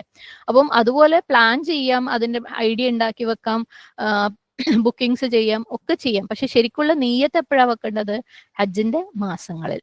ഓക്കെ, ഫീഹിൻ, ഈ മാസങ്ങളിലാണ് അവര് ശരിക്കും നിയ്യത്ത് വെക്കുന്നത്. ഫറദ, ഹജ്ജിന് വേണ്ടിയിട്ട് പ്രവേശിക്കാൻ വേണ്ടിയിട്ട് ഇഹ്റാമിൽ പ്രവേശിച്ചുകൊണ്ടുള്ള നിയ്യത്തിനാണ് ഇവിടെ ഫറദ എന്ന് പറയുന്നത്. ഓക്കെ, അപ്പം ഇഹ്റാമിൽ പ്രവേശിക്കുക എന്ന് പറയുമ്പോൾ സുബ്ഹാനല്ലാഹ്, നമ്മൾ ഒരു ഹജ്ജിനോ ഉംറയ്ക്കോ പോകുമ്പോൾ അല്ലെ, നിയ്യത്ത് എന്ന് പറയുന്നത് ഇഹ്റാമിൽ പ്രവേശിച്ചുകൊണ്ടാണ്. ഇഹ്റാം ഹറാമിൽ നിന്ന് വരുന്ന വാക്കാണ് അല്ലെ ഇഹ്റാം. എന്താണ് ഇഹ്റാമിനെ ഹറാമായിട്ട് കണക്ട് ചെയ്യുന്നത്, ഇഹ്റാമിലായിരിക്കുമ്പോൾ പല കാര്യങ്ങളും ഹറാമാണ്, പലതും ചെയ്യാൻ പാടില്ല അല്ലെ, അല്ലാതെ ചെയ്യുന്ന പല കാര്യങ്ങളും ചെയ്യാൻ പാടില്ല. ഉദാഹരണത്തിന് ആണുങ്ങൾക്ക് നമുക്കറിയാം, അവർക്ക് സ്വതവേ അല്ലെ പാന്റ് ധരിക്കൽ, അല്ലെങ്കിൽ ഷൂ ധരിക്കൽ അല്ലെ, ഒരു വാക്കിംഗ് ഷൂ അല്ലെങ്കിൽ റണ്ണിങ് ഷൂ ധരിക്കൽ, അതൊക്കെ അവർക്ക് അലൗഡ് ആയിട്ടുള്ള കാര്യങ്ങളാണ്. അല്ലെങ്കിൽ അവരുടെ തലയുടെ മേലെ അല്ലെ ഒരു തൊപ്പിയോ ഒരു തലകെട്ടോ സോക്സ് അങ്ങനെയുള്ള കാര്യങ്ങളൊക്കെ അവർക്ക് ധരിക്കില്ല, അല്ലെങ്കിൽ സ്റ്റിച്ച് ചെയ്ത ഷർട്ട്, ഇതൊക്കെ അവർക്ക് അലൗഡ് ആണ്. പക്ഷെ ഇഹ്റാമിൽ പ്രവേശിക്കുമ്പം ഇവർക്ക് ഇതൊക്കെ എന്താവും, ഹറാമായിട്ട് മാറും. ഓക്കെ, അപ്പം പൊതുവെ അംഗീകരിച്ചിട്ടുള്ള അലൗഡ് ആയിട്ടുള്ള പല കാര്യങ്ങളും ഇഹ്റാമിൽ പ്രവേശിക്കുമ്പോൾ ഹറാമായിട്ട് മാറും. അപ്പൊ ആ ഒരു സ്റ്റേറ്റിനാണ് ഇഹ്റാം എന്ന് പറയുന്നത്. പലതും ഹറാമായിട്ട് മാറുന്നുണ്ട് അല്ലെ, സുബ്ഹാനല്ലാഹ്. ആ ഒരു സമയത്ത് അവർക്ക് 2 ഷീറ്റ് വസ്ത്രം ഒരു പ്രത്യേക രീതിയിൽ ധരിക്കാനേ പറ്റുള്ളൂ അല്ലെ. അല്ലാതെ ഫുൾ കവർ ചെയ്യുന്ന, അവരുടെ ആംഗിൾ പോലും കവർ ചെയ്യുന്ന ഷൂ പോലെ ഒന്നും അവർക്ക് ധരിക്കാൻ പാടില്ല. സ്ത്രീകളെ സംബന്ധിച്ചിടത്തോളം അങ്ങനെ പ്രത്യേകിച്ച് വ്യത്യസ്തമായ വസ്ത്രമൊന്നും ഇല്ല. അവർ സാധാരണ കവർ ചെയ്യുന്ന പോലെ ഫുൾ പ്രോപ്പർലി കവേർഡ് ആണെങ്കിൽ അത് ഇഹ്റാമാണ്. പിന്നെ വസ്ത്രധാരണത്തിന്റെ ഒക്കെ പുറമെ ഇഹ്റാമിൽ വേറെയും ചില കാര്യങ്ങളുണ്ട് അല്ലെ. നഖം വെട്ടാൻ പാടില്ല, മുടി വെട്ടാൻ പാടില്ല, അങ്ങനെയുള്ള ചില കാര്യങ്ങൾ, പെർഫ്യൂം അടിക്കാൻ പാടില്ല. അപ്പൊ ഇത്തരത്തിലുള്ള പല ഹറാമുകളും ഉള്ള ഒരു അവസ്ഥയാണ് ഇഹ്റാം എന്ന് പറയുന്നത്. അപ്പൊ ഫമൻ ഫറദ ഫീഹിന്നൽ ഹജ്ജ്, ആര് ഹജ്ജിനു വേണ്ടി നിയ്യത്ത് വെച്ച് ഇഹ്റാമിൽ പ്രവേശിക്കുന്നുവോ, ഹജ്ജിന്റെ സമയങ്ങളിൽ, ഓക്കെ, ഫീഹിൻ ആ മാസങ്ങളിൽ, സുബ്ഹാനല്ലാഹ്. അപ്പം നമ്മൾ ഹജ്ജ് തമത്തോന്റെ കാര്യം പറഞ്ഞിട്ടുണ്ടായിരുന്നു അല്ലെ. ആരെങ്കിലും ഹജ്ജ് തമത്തു എന്ന് പറഞ്ഞാല് ആ ഒരു ഹജ്ജിന് വേണ്ടി പോകുന്ന യാത്രയിൽ ആദ്യം ഇഹ്റാം പ്രവേശിച്ച് ഉംറ ചെയ്യുക, എന്നിട്ട് ഉംറ ചെയ്തതിന് ശേഷം ഇഹ്റാമിൽ നിന്ന് പുറത്ത് വന്ന് സാധാരണ പോലെ ജീവിച്ച് പിന്നെ ഹജ്ജിന്റെ സമയമാകുമ്പോൾ വീണ്ടും ഇഹ്റാമിൽ പ്രവേശിക്കുക. അപ്പം ഈ ഒരു ഉംറ എന്ന് പറയുന്നത് കുറെ മുമ്പേ അല്ലെ, ദുൽഹജ്ജ് 8 തലേ ദിവസം വേണമെങ്കിലും ചെയ്യാം, ഇനി അതല്ല കുറച്ച് ദിവസങ്ങൾ മുന്നേ വേണമെങ്കിലും ചെയ്യാം. അതായത് ഹജ്ജിന്റെ ഈ സീസണിൽ ഈ ഒരു ഉംറ ചെയ്തു കഴിഞ്ഞാൽ ഇത് ഹജ്ജ് തമത്തോയിൽ പെട്ടു. ഫമൻ ഫറള ഫീഹിന്നൽ ഹജ്ജ് എന്ന് പറയുമ്പോൾ ഈ ഒരു വ്യക്തി ഹജ്ജിന് വേണ്ടിയിട്ടുള്ള നിയത്തോടു കൂടി ഇഹ്റാമിൽ പ്രവേശിക്കുന്ന ആ ഒരു സമയം, ഹജ്ജിന്റെ സമയങ്ങളിൽ എപ്പോഴാണെങ്കിലും ചെയ്തു കഴിഞ്ഞാൽ, ഏതൊരു സമയത്താണെങ്കിലും അവിടെ അവർക്ക് ചെയ്യാൻ പാടില്ലാത്ത ചില കാര്യങ്ങളുണ്ട്. ഫലാ റഫസ വല ഫുസൂഖ വല ജിദാല ഫിൽ ഹജ്ജ്. ലാ റഫസ്, റഫസ് എന്ന് പറയുമ്പോൾ റ ഫ സ, ഓക്കെ. റഫസ് എന്ന് പറഞ്ഞാൽ നമ്മൾ മുമ്പും കണ്ടിട്ടുള്ള വാക്കാണ്. ലൈംഗികമായിട്ട് ബന്ധപ്പെട്ട, അല്ലെങ്കിൽ സ്ത്രീയും പുരുഷനും ഭാര്യയും ഭർത്താവും തമ്മിലുള്ള ഏതെങ്കിലും രീതിയിലുള്ള സെക്ഷൽ ബന്ധങ്ങൾ, അത് ഹജ്ജിന്റെ സമയത്ത് ഹജ്ജിന് വേണ്ടി നിയ്യത്ത് ചെയ്ത് പ്രവേശിച്ചു കഴിഞ്ഞാൽ അനുവദനീയമല്ല. ലാ റഫസ്, ഭയങ്കര സീരിയസ് ആയിട്ടുള്ള ഒരു കാര്യമാണ്. ആരെങ്കിലും ഹജ്ജിന് നിയ്യത്ത് വെച്ച് ഇഹ്റാമിൽ പ്രവേശിച്ചതിന് ശേഷം ശാരീരികമായിട്ട് ബന്ധത്തിൽ ഏർപ്പെട്ട് കഴിഞ്ഞാൽ അതിന് പെനാൽറ്റി ഉണ്ട് അല്ലെ, ശിക്ഷ, അതായത് കഫാറയുണ്ട്, പ്രായശ്ചിത്തം ചെയ്യാനുണ്ട്. അവന്റെ ഹജ്ജ് ശരിക്കും ക്യാൻസൽ ആയി പോകും. അവർക്ക് പിന്നീട് ഹജ്ജ് തുടരാൻ പറ്റൂല. ഹജ്ജ് ശരിക്കും റിപ്പീറ്റ് തന്നെ ചെയ്യണം, അവർക്ക് കഫാറ ചെയ്യണം. സുബ്ഹാനല്ലാഹ്, അള്ളാഹു അത്തരത്തിലുള്ള വലിയ തെറ്റുകൾ ചെയ്യുന്നതിനെ തൊട്ട് എല്ലാവരും കാത്തുരക്ഷിക്കട്ടെ, ആമീൻ. ലാ റഫസ്, അത് അനുവദനീയമേ അല്ല. വലാ ഫുസൂഖ്, ഫുസൂഖ് എന്ന് പറഞ്ഞു കഴിഞ്ഞാല് ഫാസീൻ ഫിസ്ക്, ഫാസിക്, യഫ്സുഖൂൻ ഒക്കെ നമ്മൾ മുമ്പ് കണ്ടതാണ് അല്ലെ. അള്ളാഹു സുബ്ഹാനഹു തആലയോട് അനുസരണക്കേട് കാണിക്കുക, സുബ്ഹാനല്ലാഹ്. അള്ളാഹുവിന്റെ അതിർവരമ്പുകൾ ലംഘിക്കുക, അതിര് കവിയ എന്നൊക്കെ നമ്മൾ മുമ്പ് ഈ ഫിസ്ക് എന്ന് പറയുന്ന വാക്ക് നമ്മൾ മുമ്പും കണ്ടിട്ടുണ്ട്. സുബ്ഹാനല്ലാഹ്. അള്ളാഹു വരച്ച വരകൾ അല്ലെ, ഓരോ കാര്യങ്ങൾക്കും അള്ളാഹു ഓരോ വരകൾ വരച്ചിട്ടുണ്ട്. ഇത്രയും കാര്യം ഇന്ന രീതിയിൽ അനുസരിക്കണം എന്നുള്ള കാര്യം, അല്ലെങ്കിൽ ഇന്നതാണ് അള്ളാഹുവിന്റെ കൽപ്പനകൾ. അത് കടന്നുകൊണ്ട് അനുസരണക്കേടിലേക്ക് പോവുക, സുബ്ഹാനല്ലാഹ്. അപ്പം വലാ ഫുസൂഖ്, അള്ളാഹുവിനെ അനുസരണക്കേട് കാണിക്കാൻ പറ്റില്ല. കാരണം നമ്മള് ജീവിതത്തിൽ അല്ലെ, നമ്മുടെ ജീവിതത്തിൽ നിന്ന് തന്നെ ബ്രേക്ക് എടുത്തിട്ട്, നമ്മുടെ ഷെഡ്യൂളിൽ നിന്ന് തന്നെ ബ്രേക്ക് എടുത്തിട്ട് സമയവും പൈസയും ശാരീരികമായിട്ടുള്ള എഫിഷ്യൻസിയും ഒക്കെ കൊടുത്തുകൊണ്ട് നമ്മൾ അള്ളാഹ്ക്ക് വേണ്ടി ഹജ്ജ് ചെയ്യാൻ വേണ്ടി വന്നിരിക്കുക അല്ലെ, അള്ളാഹിന്റെ തൃപ്തിക്ക് വേണ്ടി ഹജ്ജ് ചെയ്യാൻ വേണ്ടി വന്നിരിക്കുക, വേറെ നിയത്തോടു കൂടിയൊന്നും അല്ല. അപ്പൊ ആ സമയത്ത് നമ്മൾ അള്ളാഹിനെ അനുസരണക്കേട് കാണിക്കുക എന്ന് പറയുമ്പോൾ എന്തൊരു വലിയ വെഡ്ഢിത്തായിരിക്കും അല്ലെ. അപ്പം വലാ ഫുസൂഖ്, യാതൊരു തരത്തിലുള്ള തിന്മയും തെറ്റും അള്ളാഹുവിന്റെ അനുസരണക്കേടുകളും ഇല്ല തന്നെ, പാടില്ല തന്നെ ആ സമയത്ത്. സുബ്ഹാനല്ലാഹ്. ആളുകൾ ഒന്നിച്ചു കൂടുമ്പം അല്ലെ, കുറെ ആൾക്കാർ ഒന്നിച്ചു കൂടുമ്പം അള്ളാഹുവിന് അനുസരണക്കേട് കാണിക്കാനുള്ള സാധ്യതകൾ കൂടുതലുണ്ടോ? ഇഷ്ടം പോലെയാണ് അല്ലെ. ഒറ്റയ്ക്ക് ഇരുന്ന ഒരാൾക്ക് ഗീബത്ത് പറയാൻ പറ്റുമോ? ഇല്ല. സുബ്ഹാനല്ലാഹ്. ആളുകൾ കൂടുമ്പം ഗീബത്ത് അല്ലെ, അത് ഒറ്റയ്ക്കിരുന്ന് പറയണമെങ്കിൽ ഫോൺ എടുത്ത് ചേച്ചി പറയുന്നവരുണ്ട്. സുബ്ഹാനല്ലാഹ്, അല്ലാഹു കാക്കട്ടെ. അപ്പം ആളുകൾ കൂടുമ്പം ഒരുപാട് തെറ്റായിട്ടുള്ള കാര്യങ്ങൾ ചെയ്യാനുള്ള അവസരങ്ങളുണ്ട്. കളവ് പറയാനുള്ള, ചീറ്റ് ചെയ്യാനുള്ള അല്ലെ, പരദൂഷണം പറയാനുള്ള, അങ്ങനെയുള്ള പല അവസരങ്ങളും ഉണ്ട്. അത് വർദ്ധിച്ചുകൊണ്ടേയിരിക്കും ആൾക്കാർ കൂടുമ്പോൾ. സുബ്ഹാനല്ലാഹ്. അള്ളാഹു പറയാണ് വലാ ഫുസൂഖ്, ഒരു തരത്തിലുള്ള തെറ്റും തിന്മയും ഇല്ല, യാതൊരു രീതിയിലുള്ള അനുസരണക്കേട്, അള്ളാഹു വരച്ച വരയുടെ അപ്പുറത്തേക്ക് പോകുന്ന പരിപാടിയേ ഇല്ല. സുബ്ഹാനല്ലാഹ്. ഹജ്ജിന്റെ സമയത്ത് ഒരുപാട് നമുക്ക് മനസ്സിന് ഇഷ്ടമല്ലാത്ത പല കാര്യങ്ങളും ഹജ്ജിന്റെ സമയത്ത് നടക്കും. സുബ്ഹാനല്ലാഹ്. നമുക്ക് അക്ഷമരാവാൻ മതിയായ കാരണങ്ങളുള്ള പല പ്രശ്നങ്ങളും ഉണ്ടാവും. അപ്പൊ ചില സമയത്ത് നമ്മൾ വഴക്കുണ്ടാക്കി പോവും, ഓക്കെ, അടി ഉണ്ടായി പോവും ആൾക്കാരുമായിട്ട്. അതുകൊണ്ട് അള്ളാഹു പറഞ്ഞിട്ടുണ്ട് വലാ ജിദാൽ, ഫൈറ്റിംഗ് പാടില്ല, വാക്ക് തർക്കങ്ങള് പാടില്ല. സുബ്ഹാനല്ലാഹ്. നിങ്ങൾ ഹജ്ജിനും ഉംറയ്ക്കും ഒക്കെ പോയ ആളുകളിൽ നിന്ന് ഇത്തരത്തിലുള്ള കഥകളൊക്കെ കുറേ കേട്ടിട്ടുണ്ടാവും അല്ലേ? പല പല പല പല പ്രശ്നങ്ങളും ഉണ്ടായിട്ടുള്ളത്. സുബ്ഹാനല്ലാഹ്. കാരണം നമ്മൾ അള്ളാഹ്ക്ക് വേണ്ടി, അള്ളാഹു ഏതാ നിനക്ക് വേണ്ടി ഞങ്ങൾ വന്നിരിക്കുന്നു, ലബ്ബൈക്ക് അല്ലാഹുമ്മ ലബ്ബൈക്ക് എന്ന് പറഞ്ഞുകൊണ്ട് അല്ലേ, അള്ളാഹ്ക്ക് വേണ്ടിയിട്ടെന്നും പറഞ്ഞ് ചെന്ന് കഴിഞ്ഞാല് അള്ളാഹു സുബ്ഹാനഹു വ തആല എന്തായാലും ടെസ്റ്റ് ചെയ്യും. നീ എനിക്ക് വേണ്ടി തന്നെയാണോ വന്നത്, ഞാനൊന്ന് നോക്കട്ടെ അല്ലേ? അപ്പൊ അള്ളാഹു പല രീതിയിലും ടെസ്റ്റ് ചെയ്യും. സുബ്ഹാനല്ലാഹ്. ആ യാത്രയിൽ ഉടനീളം പരീക്ഷണങ്ങൾ ഉണ്ടാവും. പല അൺപ്ലസന്റ് ആയിട്ടുള്ള, നമുക്ക് ഇഷ്ടമില്ലാത്ത, നമുക്ക് മനസ്സിന് സ്വീകരിക്കാൻ പറ്റാത്ത പല കാര്യങ്ങളും, സാധാരണഗതിയിൽ ഒരു പക്ഷെ അല്ലാത്തൊരു യാത്ര പോയാൽ നടക്കാത്ത പല പ്രയാസങ്ങളും ഉണ്ടാവും. പലതും നമ്മൾ വിചാരിച്ചതിന് ഓപ്പോസിറ്റ് പോകും. സുബ്ഹാനല്ലാഹ്. എല്ലാ വ്യക്തികളും ടെസ്റ്റ് ചെയ്യപ്പെടും. അതുകൊണ്ടാണ് അല്ലാഹു സുബ്ഹാനഹു വ തആല പറയുന്നത് വലാ ഫുസൂഖ് വലാ ജിദാൽ. തിന്മകളും പാടില്ല, അനുസരണക്കേടുകളും പാടില്ല. ഫൈറ്റിംഗ് പ്രത്യേകം എടുത്തു പറഞ്ഞിട്ടുണ്ട്. ശരിക്കും ഫുസൂഖിൽ പെടുന്നതാണ് ജിദാൽ അല്ലെ? അള്ളാഹു സുബ്ഹാനഹു വ തആലയുടെ അനുസരണക്കേട് കാണിക്കുന്നതിൽ പെടുന്നതാണ് ജിദാൽ. പക്ഷെ ജിദാൽ എടുത്തു പറയാനുള്ള കാരണം എന്താണ്? ജിദാലിനുള്ള ചാൻസ് അവിടെ വളരെ അധികമാണ്. സുബ്ഹാനല്ലാഹ്.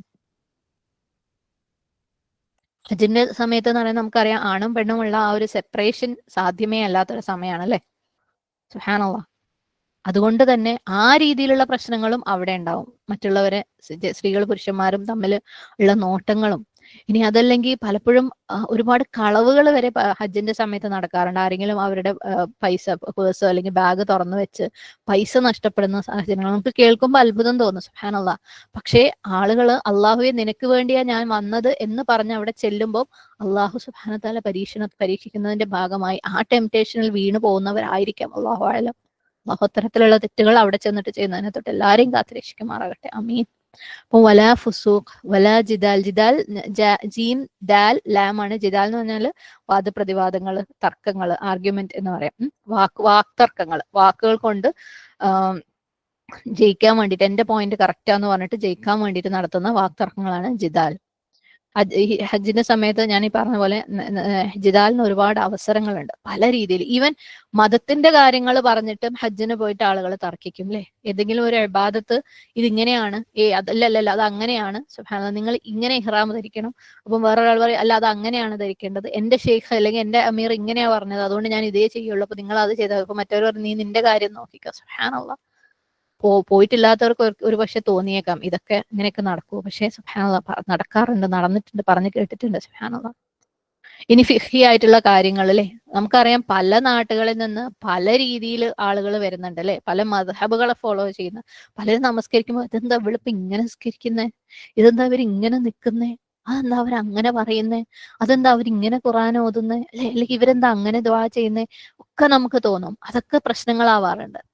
പലരും അവള് ചെയ്യുന്നത് ബിദഅത്താണ്, എനിക്കെല്ലാം അറിയാം, ഇവള് ചെയ്യുന്നത് ബിദഅത്താണ് അല്ലെ. അതിന്റെ പേരിൽ വാക്തർക്കങ്ങൾ ഉണ്ടാവാം. സുബ്ഹാനല്ലാഹ്. ദീനിന്റെ പേരിൽ വാക്തർക്കങ്ങൾ ഉണ്ടാവാം. ഇനി ദീനിന്റെ പേരിൽ മാത്രമല്ല കേട്ടോ, നമ്മുടെ ഡേ ടു ഡേ ലൈഫിൽ ഉണ്ടാവുന്ന ഒരുപാട് കാര്യങ്ങളുടെ പേരിൽ എവിടെയെങ്കിലും ഒന്ന് ആൾക്കാർ സ്ഥലം ബുക്ക് ചെയ്ത് പോക്ക്. സുബ്ഹാനല്ലാഹ്. എന്തെങ്കിലും ബാഗ് വെച്ചിട്ടും ഒക്കെ സ്ഥലം ബുക്ക് ചെയ്ത് പോകും അല്ലെ. തിരിച്ചു വരുമ്പോൾ ആ സ്ഥലം അവിടെ ഉണ്ടാവില്ല, ബാഗ് എടുത്ത് മാറ്റിയിട്ടുണ്ടാവും. അപ്പം അവിടെ നിൽക്കുന്ന ആളടുത്ത് പറയും ഞാൻ ഇവിടെ അല്ലെ എന്റെ സ്പോട്ട് ഇത് ബുക്ക് ചെയ്ത, അയാൾ തിരിച്ചു പറയുന്നത് നമുക്ക് മനസ്സിലാവോ പോലും ഇല്ല. സുബ്ഹാനല്ലാഹ്. അവിടെ ചിലപ്പോൾ തർക്കങ്ങൾ ഉണ്ടാവും. ചിലപ്പോൾ എന്തെങ്കിലും ഒരു കാര്യത്തിന് വേണ്ടി ഒരു ക്യൂ നിൽക്കുന്നുണ്ടാവും, പുറത്തേക്ക് ഇറങ്ങാനോ അല്ലെങ്കിൽ എന്തെങ്കിലും വാങ്ങാനോ ഒക്കെ. ആ ക്യൂ നമ്മൾ കഷ്ടപ്പെട്ട് ഒരു മണിക്കൂറൊക്കെ ആയിട്ട് ആ ക്യൂവിന്റെ പിന്നിൽ നിന്നുണ്ടാവും. പെട്ടെന്ന് നോക്കുമ്പോൾ കാണാം ക്യൂ ഒന്നുമില്ല, ആളുകൾ തള്ളി കയറി നിൽക്കുന്നു. ദേഷ്യപ്പെടും അല്ലേ ആൾക്കാർ. സുബ്ഹാനല്ലാഹ്. ഇനി എന്തെങ്കിലും സാധനങ്ങൾ വാങ്ങാൻ വേണ്ടി ഒരു ഷോപ്പിൽ പോയി നമ്മൾ കാര്യമായിട്ട് നമുക്ക് വേണ്ട എന്തൊക്കെ ഒന്ന് രണ്ട് സാധനങ്ങൾ എടുത്ത് നമ്മൾ കൈ പിടിക്കുമ്പോഴേക്ക് അത് വേറെ ആരെങ്കിലും തട്ടിപ്പറിച്ച് കൊണ്ടുപോകും. സുബ്ഹാനല്ലാഹ്. ചിലർക്ക് ഭയങ്കര ശാരീരിക ക്ഷമതയുള്ള നാട്ടുകാരുണ്ട് അല്ലെ, അവരവരുടെ മുട്ടുകൈ കൊണ്ടൊക്കെ തള്ളി ഇടിച്ചിട്ടൊക്കെ അവരവരുടെ കാര്യങ്ങൾ ചെയ്തിട്ട് പോകും. സുബ്ഹാനല്ലാഹ്. അപ്പം വലാ ജിദാൽ, ഒരു തരത്തിലുള്ള ഫൈറ്റിങ്ങും അല്ലെ, വാക്തർക്കങ്ങളും വാദപ്രതിവാദങ്ങളും അവിടെ ഇല്ല. നിങ്ങൾ അവിടെ അതിനു വേണ്ടിയിട്ടല്ല വന്നത്, അള്ളാഹുവിനെ ഇബാദത്ത് ചെയ്യാൻ വേണ്ടിയിട്ടാണ്.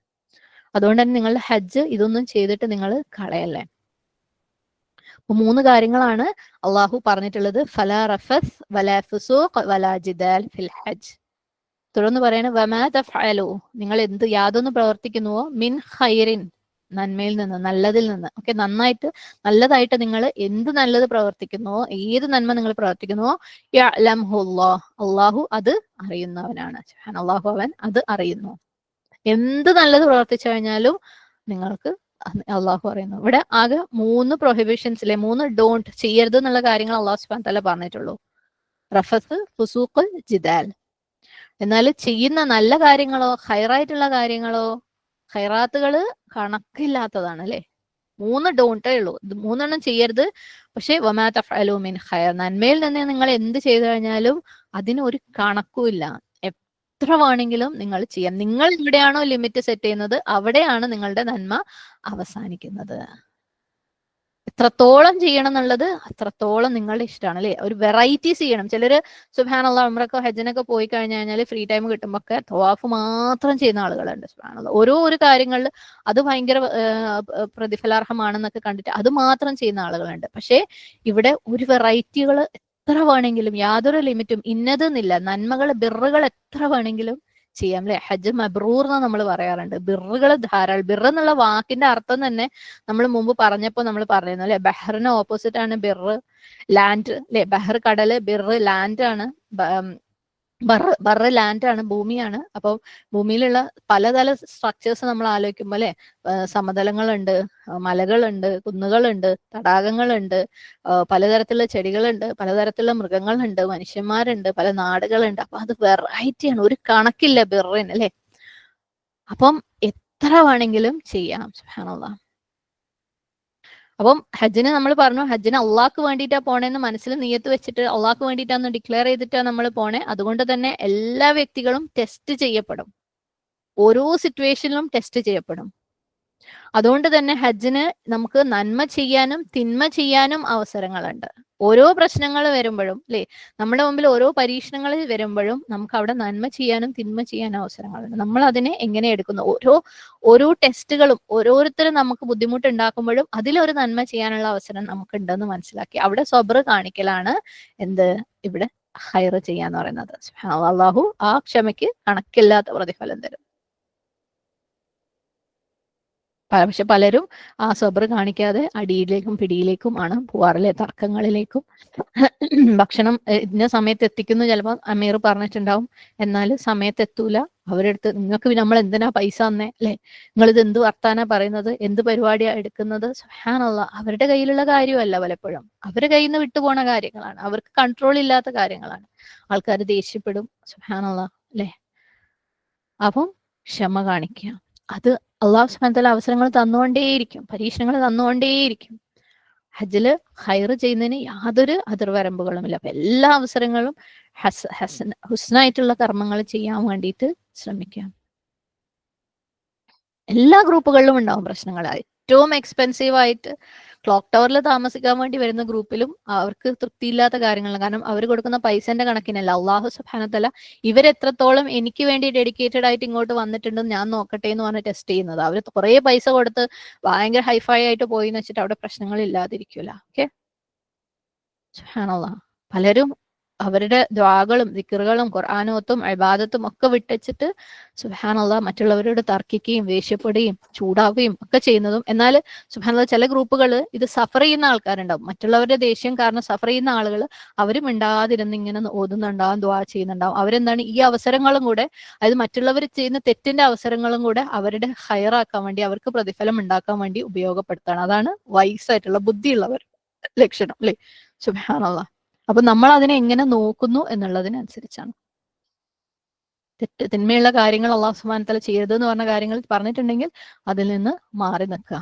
മാത്രമല്ല അതുപോലെയുള്ള കാര്യങ്ങളാണ് നമുക്ക് കൂടുതൽ നന്മ ചെയ്യാൻ വേണ്ടിയിട്ടുള്ള അവസരം. കാരണം അവിടെയൊക്കെ നമുക്ക് സ്വബർ എന്ന് പറയുന്ന ഒരു നന്മയുണ്ട്. സ്വബറിന് പ്രതിഫലത്തിന് കണക്കൂല. വമാ തഫഅലൂ മിൻ ഖൈർ, നിങ്ങൾ ചെയ്യുന്ന ഏതൊരു നന്മയും ആർക്കറിയാം? യഅലമുല്ലാഹ്, അള്ളാഹു സുബ്ഹാനഹു വതആലയ്ക്ക് അറിയാം. മറ്റുള്ളവർക്ക് ഒരു പക്ഷേ അറിയാൻ പറ്റില്ല അല്ലെ. നമ്മൾ എത്രത്തോളം പ്രയാസം നമ്മുടെ ഹൃദയത്തിലുണ്ട്, നമ്മൾ എത്രത്തോളം അപ്സെറ്റ് ആണ്, ആരെങ്കിലും നമുക്കൊരു പ്രയാസം ഉണ്ടാക്കുമ്പോൾ നമുക്ക് എത്രത്തോളം വിഷമം വരുന്നുണ്ട്, അല്ലെങ്കിൽ നമ്മൾ എത്രത്തോളം ക്ഷീണിച്ചിരിക്കുകയാണ്, ഒന്നും മറ്റുള്ളവർക്ക് അറിയില്ല. പക്ഷെ നമ്മൾ എത്ര ക്ഷീണിച്ചിരുന്നാലും എത്ര പ്രയാസത്തിലും എത്ര വിഷമത്തിലും അവിടെ ഇരുന്ന് നമ്മൾ ഹൈർ ഉണ്ടാക്കാൻ വേണ്ടി ശ്രമിച്ചാൽ, നന്മകൾ ചെയ്യാൻ ബിർ ചെയ്യാൻ വേണ്ടി ശ്രമിച്ചാൽ അത് ആർക്കറിയാം? യഅലമുല്ലാഹ്, അള്ളാഹ്ക്കറിയാം. മറ്റു മനുഷ്യന്മാർക്ക് അറിഞ്ഞോളണമെന്നില്ല. അതുകൊണ്ട് അത് നിങ്ങൾ അവർക്ക് മനസ്സിലായില്ലെങ്കിലോ നിങ്ങൾ പ്രശ്നമാക്കണ്ട, നിങ്ങൾ അള്ളാഹ്ക്ക് വേണ്ടി ചെയ്യുക. വമാ തഫഅലൂ മിൻ ഖൈറിൻ യഅലമുല്ലാഹ് വതസവ്വദൂ. തസവ്വദൂ എന്താണ്? നിങ്ങൾ എടുക്കുക. എന്ത്? നിങ്ങൾക്ക് വേണ്ട പ്രൊവിഷൻസ്, യാത്രയ്ക്ക് വേണ്ട വിഭവങ്ങൾ നിങ്ങൾ ഒരുക്കുക. ആർക്ക് വേണ്ടിയിട്ട്? നിങ്ങൾക്ക് വേണ്ടിയിട്ടുള്ളത് അല്ലെ, നിങ്ങളുടെ യാത്രയ്ക്ക് വേണ്ടിയിട്ടുള്ളത്. തസവ്വദു സായ് വാവ് ദാൽ. സാദ് അല്ലെങ്കിൽ സൗദ് എന്ന് പറഞ്ഞു കഴിഞ്ഞാൽ ഒരു യാത്രയ്ക്ക് ആവശ്യമായിട്ടുള്ള വിഭവങ്ങൾ. ഓക്കെ, നമ്മൾ ഇപ്പോൾ ഒരു ട്രിപ്പ് പോവാണ്, ട്രിപ്പ് പോകുമ്പം അതിനൊക്കെ വേണ്ട സാധനങ്ങളും അല്ലെ കയ്യിൽ കുറച്ച് പൈസയും ഒക്കെ കരുതിയിട്ട് നമ്മൾ പോവാ. അതിന് പകരം ഞാൻ വിചാരിക്കണം ഞാൻ ഇന്ന ആളുടെ കൂടെയാണ് പോണത്, അവന് അല്ലെങ്കിൽ അവരെല്ലാം എടുത്തോളും, അതുകൊണ്ട് ഞാൻ എടുക്കുന്നില്ല. സുബ്ഹാനല്ലാഹ്. അവിടെ ചെല്ലുമ്പോൾ നമ്മൾ വിശക്കുമ്പോഴും അവരോട് ചോദിക്കണം പൈസ തരുമോ അല്ലെ, അല്ലെങ്കിൽ നമ്മളെ വണ്ടിയിൽ പെട്രോൾ അടിക്കണമെങ്കിലും അവരോട് ചോദിക്കണം. അങ്ങനെ എല്ലാത്തിനും അവരോട് ചോദിക്കുമ്പോൾ സുബ്ഹാനല്ലാഹ് ആ ബന്ധമേ അങ്ങ് ഇല്ലാതായിക്കോളും. അപ്പം ഒരു യാത്രയ്ക്ക് വേണ്ടി പുറപ്പെടുമ്പോൾ സാദ്, അതിനാവശ്യമുള്ള എല്ലാ സാധനങ്ങളും അയാൾ എടുത്തിട്ടില്ല എന്നുണ്ടെങ്കിൽ ആ യാത്ര തന്നെ അയാൾക്ക് പ്രയാസമായി മാറും. അപ്പം നിങ്ങളുടെ യാത്രയ്ക്ക് ആവശ്യമുള്ളത് നിങ്ങൾ എടുത്തോളാം. പലപ്പോഴും ആളുകൾ ഒരു യാത്രക്കൊക്കെ പോകുമ്പോൾ ഒന്നെങ്കിൽ ആവശ്യമുള്ളതും എടുക്കാതെ വരും, അല്ലെങ്കിൽ ഒരുപാട് അധികമായിട്ട് എടുത്തിട്ട് വരും. എന്നിട്ട് അവിടെ ചെന്നിട്ട് ചിന്തിക്കും, ഞാൻ എന്താ ആലോചിച്ചിട്ട് ഇത് കൊണ്ടുവന്നേ, അല്ലെങ്കിൽ ഞാൻ എന്താ ആലോചിച്ചിരിക്കുകയായിരുന്നു, ഇത് കൊണ്ടുവന്നിട്ടില്ലല്ലോ അല്ലെ. സുബ്ഹാനല്ലാഹ്. ചിലപ്പോൾ മരുന്നുകൾ അങ്ങനെ പലതും മറന്നു പോകാറുണ്ട്. സുബ്ഹാനല്ലാഹ്. അതുകൊണ്ട് അത് എന്തുകൊണ്ടാ? നമ്മൾ അതിനെക്കുറിച്ച് തീരെ ചിന്തിച്ചിട്ടില്ല. നമ്മൾ ആ ഒരു യാത്രയെക്കുറിച്ച് നമ്മൾ പ്രിപ്പയർഡ് അല്ല, അതിന് ഇമ്പോർട്ടൻസ് നമ്മൾ കൊടുത്തിട്ടില്ല. അല്ലാഹു സുബ്ഹാനഹു വ തആല പറയുന്നത്, നിങ്ങൾ ഹജ്ജിന് പോകുമ്പോൾ വതസവ്വദു, നിങ്ങൾക്ക് വേണ്ടത്, നിങ്ങളുടെ യാത്രയ്ക്ക് ആവശ്യമുള്ള സാധനങ്ങൾ നിങ്ങൾ എടുക്കുക. കാരണം ഹജ്ജ് നിർബന്ധ ബാധ്യതയാവുന്നത് അത് എഫോർഡ് ചെയ്യാൻ പറ്റുന്ന അല്ലെ, അതിന്റെ ഭാരം അല്ലെങ്കിൽ അതിന്റെ സാമ്പത്തിക ചെലവും കാര്യങ്ങളും വഹിക്കാൻ പറ്റുന്നവർക്ക് മാത്രമാണ് അത് നിർബന്ധ ബാധ്യതയാവുന്നത്. അപ്പം അങ്ങനെയുള്ളവര് അവർക്ക് വേണ്ടതെല്ലാം എല്ലാ സാധുകളും എടുത്തിട്ട് പോവാ. ഫ ഇന്ന, നിശ്ചയമായും ഖൈറ സാദ്, ഏറ്റവും ഉത്തമമായ വിഭവം എന്താണ്? അത്തഖ്വ, തഖ്വയാണ്. സുബ്ഹാനല്ലാഹ്. നിങ്ങൾക്ക് ഹജ്ജിന് കൊണ്ടുവരാൻ പറ്റുന്നതിൽ ഏറ്റവും നല്ല വിഭവം തഖ്വയാണ്. സുബ്ഹാനല്ലാഹ്. നമ്മൾ പലപ്പോഴും ഇപ്പം ഹജ്ജിന് അതുപോലെയുള്ള യാത്രക്കൊക്കെ പോകുമ്പോൾ നമ്മൾ വിചാരിക്കും, അല്ലാ ഈ ഒരു ബാഗ് തീരെ വെയിറ്റ് ഒന്നും ഇല്ലാണ്ട് അല്ലേ, ഇത് ഇങ്ങോട്ട് തോളിലേക്ക് ഇട്ട് ആവശ്യമുള്ള സാധനങ്ങളൊക്കെ അതിനകത്തേക്ക് ഇട്ട് കൊണ്ടുപോയതുകൊണ്ട് എനിക്ക് കാര്യങ്ങളൊക്കെ എളുപ്പേനും, അല്ലെങ്കിൽ ഈ ഒരു ഷൂ എന്ത് സുഖേനും നടക്കാൻ, അതില്ലെങ്കിൽ എൻ്റെ ട്രിപ്പേ ഇടങ്ങേറായി പോവേനും അല്ലേ, അല്ലെങ്കിൽ ഈ ഫോൺ പഠിച്ചോനെ ഞാൻ എല്ലാം ഓതിയതും ചെയ്തതും ഒക്കെ ഇതിനകത്താണ്. സുബ്ഹാനല്ലാഹ്. ഇതൊക്കെ നമുക്ക് പ്രയോജനം തരുന്ന കാര്യങ്ങൾ തന്നെയാണ്. ഓക്കെ, പക്ഷേ ഏറ്റവും ബെസ്റ്റ് ആയിട്ടുള്ള സാധ എന്താണ്? സുബ്ഹാനല്ലാഹ്, തഖ്വയാണ്. സുബ്ഹാനല്ലാഹ്, ഏറ്റവും ഇമ്പോർട്ടന്റ് ആയിട്ടുള്ളത്. കാരണം ഹജ്ജ് എന്ന് പറയുന്നത് നമ്മളൊരു വെക്കേഷൻ, ഒരു ഹോളിഡേക്ക് പോണതല്ല അല്ലേ. ഹജ്ജ് ഞാൻ നേരത്തെ പറഞ്ഞു, അത് നഫ്സ് ഇൻവോൾവ് ആയിട്ടുള്ള ഒരു യാത്രയാണ്. നമ്മുടെ ഹൃദയം ഇൻവോൾവ് ആയിട്ടുള്ള, അള്ളാഹു സുബ്ഹാനഹു വ തആലയുമായിട്ടുള്ള നമ്മുടെ ബന്ധം, അതിനെ കൂടുതൽ മെച്ചപ്പെടുത്തുന്ന ഒരു യാത്രയാണ്. സുബ്ഹാനല്ലാഹ്. ഒരുപാട് പരീക്ഷണങ്ങൾ ഉണ്ടായേക്കാം, ഒരുപാട് പ്രയാസങ്ങൾ ഉണ്ടായേക്കാം. നമ്മുടെ നഫ്സിന് അല്ലെ, നമ്മളെ ഇബാദത്തിന് വേണ്ടി പോവാണ്. സുബ്ഹാനല്ലാഹ്. അപ്പൊ അതിനെന്താ വേണ്ടത്? തഖ്വയാണ് ഏറ്റവും ഇമ്പോർട്ടന്റ്. നമുക്ക് വേണ്ട എല്ലാ പ്രൊവിഷൻസും എല്ലാ വിഭവങ്ങളും എടുക്കാം, പക്ഷെ നമ്മളെ നഫ്സിനുള്ള ഭക്ഷണം കൊടുത്തിട്ടില്ല എന്നുണ്ടെങ്കിൽ, നമ്മുടെ ഹൃദയത്തിലുള്ളത് കൊടുത്തിട്ടില്ല എന്നുണ്ടെങ്കിൽ കാര്യമില്ല അല്ലെ. നമ്മളൊരു മല കയറാൻ പോകുമ്പോൾ ആ മല കയറാൻ നമുക്ക് ഒരുപാട് കാര്യങ്ങൾ വേണ്ടി വരും അല്ലെ. തലക്ക് ഇടേണ്ട പ്രോപ്പർ പ്രൊട്ടക്ഷൻ, മേലൊക്കെ നല്ല സ്ട്രോങ് ആയിട്ടുള്ള പ്രൊട്ടക്ഷൻ ഇട്ടിട്ടില്ലെങ്കിൽ ഉരഞ്ഞു പോകും. സുബ്ഹാനല്ലാഹ്. വീണാൽ അവിടെ ഇവിടെ അപകടം പറ്റാതിരിക്കാൻ എല്ലാ സ്ഥലങ്ങളിലും ചിലപ്പോൾ പാഡ് വേണ്ടി വരും, അല്ലെങ്കിൽ വെള്ളം വേണ്ടി വരും, ഓക്സിജൻ വേണ്ടി വരും. അങ്ങനെയുള്ള കാര്യങ്ങളൊക്കെ നമുക്ക് വേണം. അതുപോലെ നമ്മൾ ഇവിടെ എന്തിനാ ഈ യാത്ര പോകണം? നമ്മളെ നഫ്സിന്റെ, സുബ്ഹാനല്ലാഹ്, നഫ്സിന്റെ മാറ്റത്തിന് വേണ്ടി, നഫ്സും അല്ലാഹു സുബ്ഹാനഹു വ തആലയുമായിട്ടുള്ള ബന്ധത്തിന് വേണ്ടിയിട്ടാണ് അല്ലെ.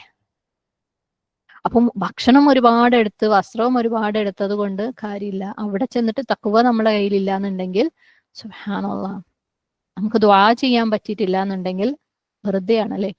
ഒരുപാട് ഖുർആൻ ഓതാൻ നമുക്ക് പറ്റിയിട്ടില്ല എന്നുണ്ടെങ്കിൽ, നമസ്കാരത്തിൽ നിൽക്കാൻ നമുക്ക് പറ്റിയിട്ടില്ല എന്നുണ്ടെങ്കിൽ, അതിനൊക്കെ നമ്മളുടെ നഫ്സിനെ നമ്മൾ നറിഷ് ചെയ്തിട്ട് വേണം കൊണ്ടുപോകാൻ. നമ്മുടെ ഹൃദയത്തിന് അതിനുള്ള എനർജി ഉണ്ടായിരിക്കണം, നമ്മുടെ മനസ്സിന് അതിനുള്ള എനർജി ഉണ്ടായിരിക്കണം, നമ്മുടെ ജീവിതം കൊണ്ട് അതിനെ പ്രിപ്പയർ ചെയ്യിക്കണം. സുബ്ഹാനല്ലാഹ്. ഈ പറഞ്ഞ മല കയറാൻ പോകുമ്പോഴുള്ള ഹെഡ് ഗിയറും വെള്ളവും ഓക്സിജനും അതൊക്കെ ഒരു പക്ഷെ നമുക്ക് പൈസ കൊടുത്ത് വാങ്ങാൻ പറ്റുന്ന കാര്യങ്ങളാണ് അല്ലെ. പക്ഷേ തഖ്വ എന്ന് പറയുന്ന സംഭവം നമ്മൾ ജീവിതം കൊണ്ട് ഉണ്ടാക്കിയിട്ട് വേണം കൊണ്ടുപോകാൻ. അല്ലെങ്കിൽ നമുക്ക് അവിടെ എത്തുമ്പോൾ അല്ലാഹു സുബ്ഹാനഹു വ തആലയെ ശരിയായ രീതിയിൽ ഇബാദത്ത് ചെയ്യാൻ പറ്റൂല അല്ലെ. പലപ്പോഴും ആളുകൾ അവിടെ ചെന്നിട്ട് ഈ പറഞ്ഞ പോലെ ഫൈറ്റ് ചെയ്യുകയും പ്രശ്നങ്ങൾ ഉണ്ടാക്കുകയും ഒക്കെ ചെയ്യുന്നത് എന്തുകൊണ്ടാണ്? അവരവരുടെ ജീവിതം കൊണ്ട് തഖ്വ പ്രാക്ടീസ് ചെയ്തിട്ടുള്ള ആളുകളല്ല, അല്ലാഹു സുബ്ഹാനഹു വ തആലയെ അനുസരിച്ച് ശീലിച്ചിട്ടുള്ള ആളുകളല്ല, പ്രശ്നങ്ങൾ വരുമ്പോൾ ക്ഷമിച്ച് ശീലിച്ചിട്ടുള്ള ആളുകളല്ല. സുബ്ഹാനല്ലാഹ്. ഒരുപാട് അള്ളാഹുവിന്റെ അടുത്ത് ദുആ ചെയ്തിട്ടുള്ള ശീലമില്ല. പൈസയുണ്ട്, സാഹചര്യങ്ങളുണ്ട്, ആ പോട്ടെ. അവിടെ എത്തുമ്പം അവർക്ക് അതിന്റെ ആ ഒരു വാല്യൂ കിട്ടാണ്ടായി പോകുന്നുണ്ടല്ലേ. സുബ്ഹാനല്ലാഹ്. ഒരുപാട് അള്ളാഹുവിന്റെ അടുത്ത് ദുആ ചെയ്ത് ശീലിച്ചവർക്ക് അവിടെ ചെന്ന് ദുആ ചെയ്യാൻ പ്രയാസം ഉണ്ടാവില്ല അല്ലെ. ഒരുപാട് ഖുർആൻ ഓതി ശീലിച്ചവർക്ക് അവിടെ ചെന്ന് ഖുർആൻ ഓതാൻ പ്രയാസം ഉണ്ടാവില്ല. സുബ്ഹാനല്ലാഹ്. പലപ്പോഴും പലരും പറയാറുണ്ട്, പറഞ്ഞു കേട്ടിട്ടുമുണ്ട്, അറഫയിൽ ചെന്നിട്ട് എനിക്ക് അങ്ങനെ കുറേ നേരമൊന്നും ദുആ ചെയ്യാൻ പറ്റുന്നില്ല. ചിലരുണ്ടാവും കിടക്കുന്ന, ചിലരുണ്ടാവും ആൾക്കാരുടെ അടുത്ത് സംസാരിക്കുന്ന, ഫോണ് നോക്കുന്ന, സമയം കളയുന്ന. എന്തുകൊണ്ടാ? അവര് പോകുമ്പം ഒരു സാധനം കൊണ്ടുപോയിട്ടില്ല, തഖ്വ. ഒരു സഹോദരി പറഞ്ഞു കേട്ടിട്ടുണ്ട്, സുബ്ഹാനല്ലാഹ്. അവിടെ ചെന്നിട്ട് പല സാഹചര്യങ്ങളിലും പലരും സുബ്ഹാനല്ലാഹ് ഓരോ സിറ്റുവേഷനിൽ ചിലർക്ക് ദുആ ചെയ്യാൻ ഒന്നും രണ്ടും ഒക്കെ പറഞ്ഞ് പിന്നെ അവർക്ക് പറയാൻ ഇല്ല, ഒന്നുമില്ല. നമ്മൾ എഴുതി കൊണ്ടുപോയിട്ട് ദുആ ചെയ്യുന്നതൊക്കെ നമുക്ക് കുറെ പോയിന്റ്സ് ഉണ്ടാവും എന്നുള്ളതൊക്കെ ശരി തന്നെ. പക്ഷെ നമ്മൾ ഇനി എത്ര എഴുതി കൊണ്ടുകഴിഞ്ഞാലും നമുക്ക് ആ ശീലമില്ലെങ്കിൽ നമുക്കത് ഭയങ്കര പ്രയാസമായിരിക്കും. നമ്മൾ അള്ളാഹു സുബ്ഹാനഹു തആലയോട് കോൺസ്റ്റന്റ് ആയിട്ട് അള്ളാഹുവായിട്ട് സംസാരിച്ച് കോൺസ്റ്റന്റ് ആയിട്ട് അള്ളാഹുവായിട്ട് ദുആ ചെയ്ത് അള്ളാഹുവായിട്ട് ഒരു കണക്ഷൻ ഉണ്ടാക്കിയിട്ടുള്ള ആളുകളല്ല എന്നുണ്ടെങ്കിൽ ഭയങ്കര പ്രയാസമായിരിക്കും. നമുക്ക് കോൺസ്റ്റന്റ് ആയിട്ട് ഖുർആനുമായിട്ട് ഒരു ബന്ധം ഇല്ല എന്നുണ്ടെങ്കിൽ അവിടെ ചെല്ലുമ്പോൾ നമുക്ക് ഭയങ്കര പ്രയാസമായിരിക്കും, എല്ലാം പ്രയാസമായിരിക്കും. പക്ഷെ നമ്മൾ അള്ളാഹു സുബ്ഹാനഹു തആലയ്ക്ക് അള്ളാഹ്ക്ക് വേണ്ടി കംപ്ലീറ്റ് കീഴൊതുങ്ങിയവരാണെങ്കിൽ, അള്ളാഹുവിന്റെ കൽപ്പനകൾ അനുസരിച്ച് ശീലമുള്ളവരാണെങ്കിൽ, അള്ളാഹുവിന്റെ തൃപ്തിക്ക് വേണ്ടി ധാരാളം ഇബാദത്ത് ചെയ്യുന്നവരാണെങ്കിൽ അവിടെ ചെന്നിട്ട് നമ്മൾ അവിടെ പലതും പുതിയത് ചെയ്യുന്നുണ്ട് അല്ലെ. നമുക്ക് ഇതുവരെ ചെയ്ത് ശീലമില്ലാത്ത പല കാര്യങ്ങളും ചെയ്യുന്നുണ്ട്, അതുപോലും നമുക്ക് പ്രയാസമാവില്ല.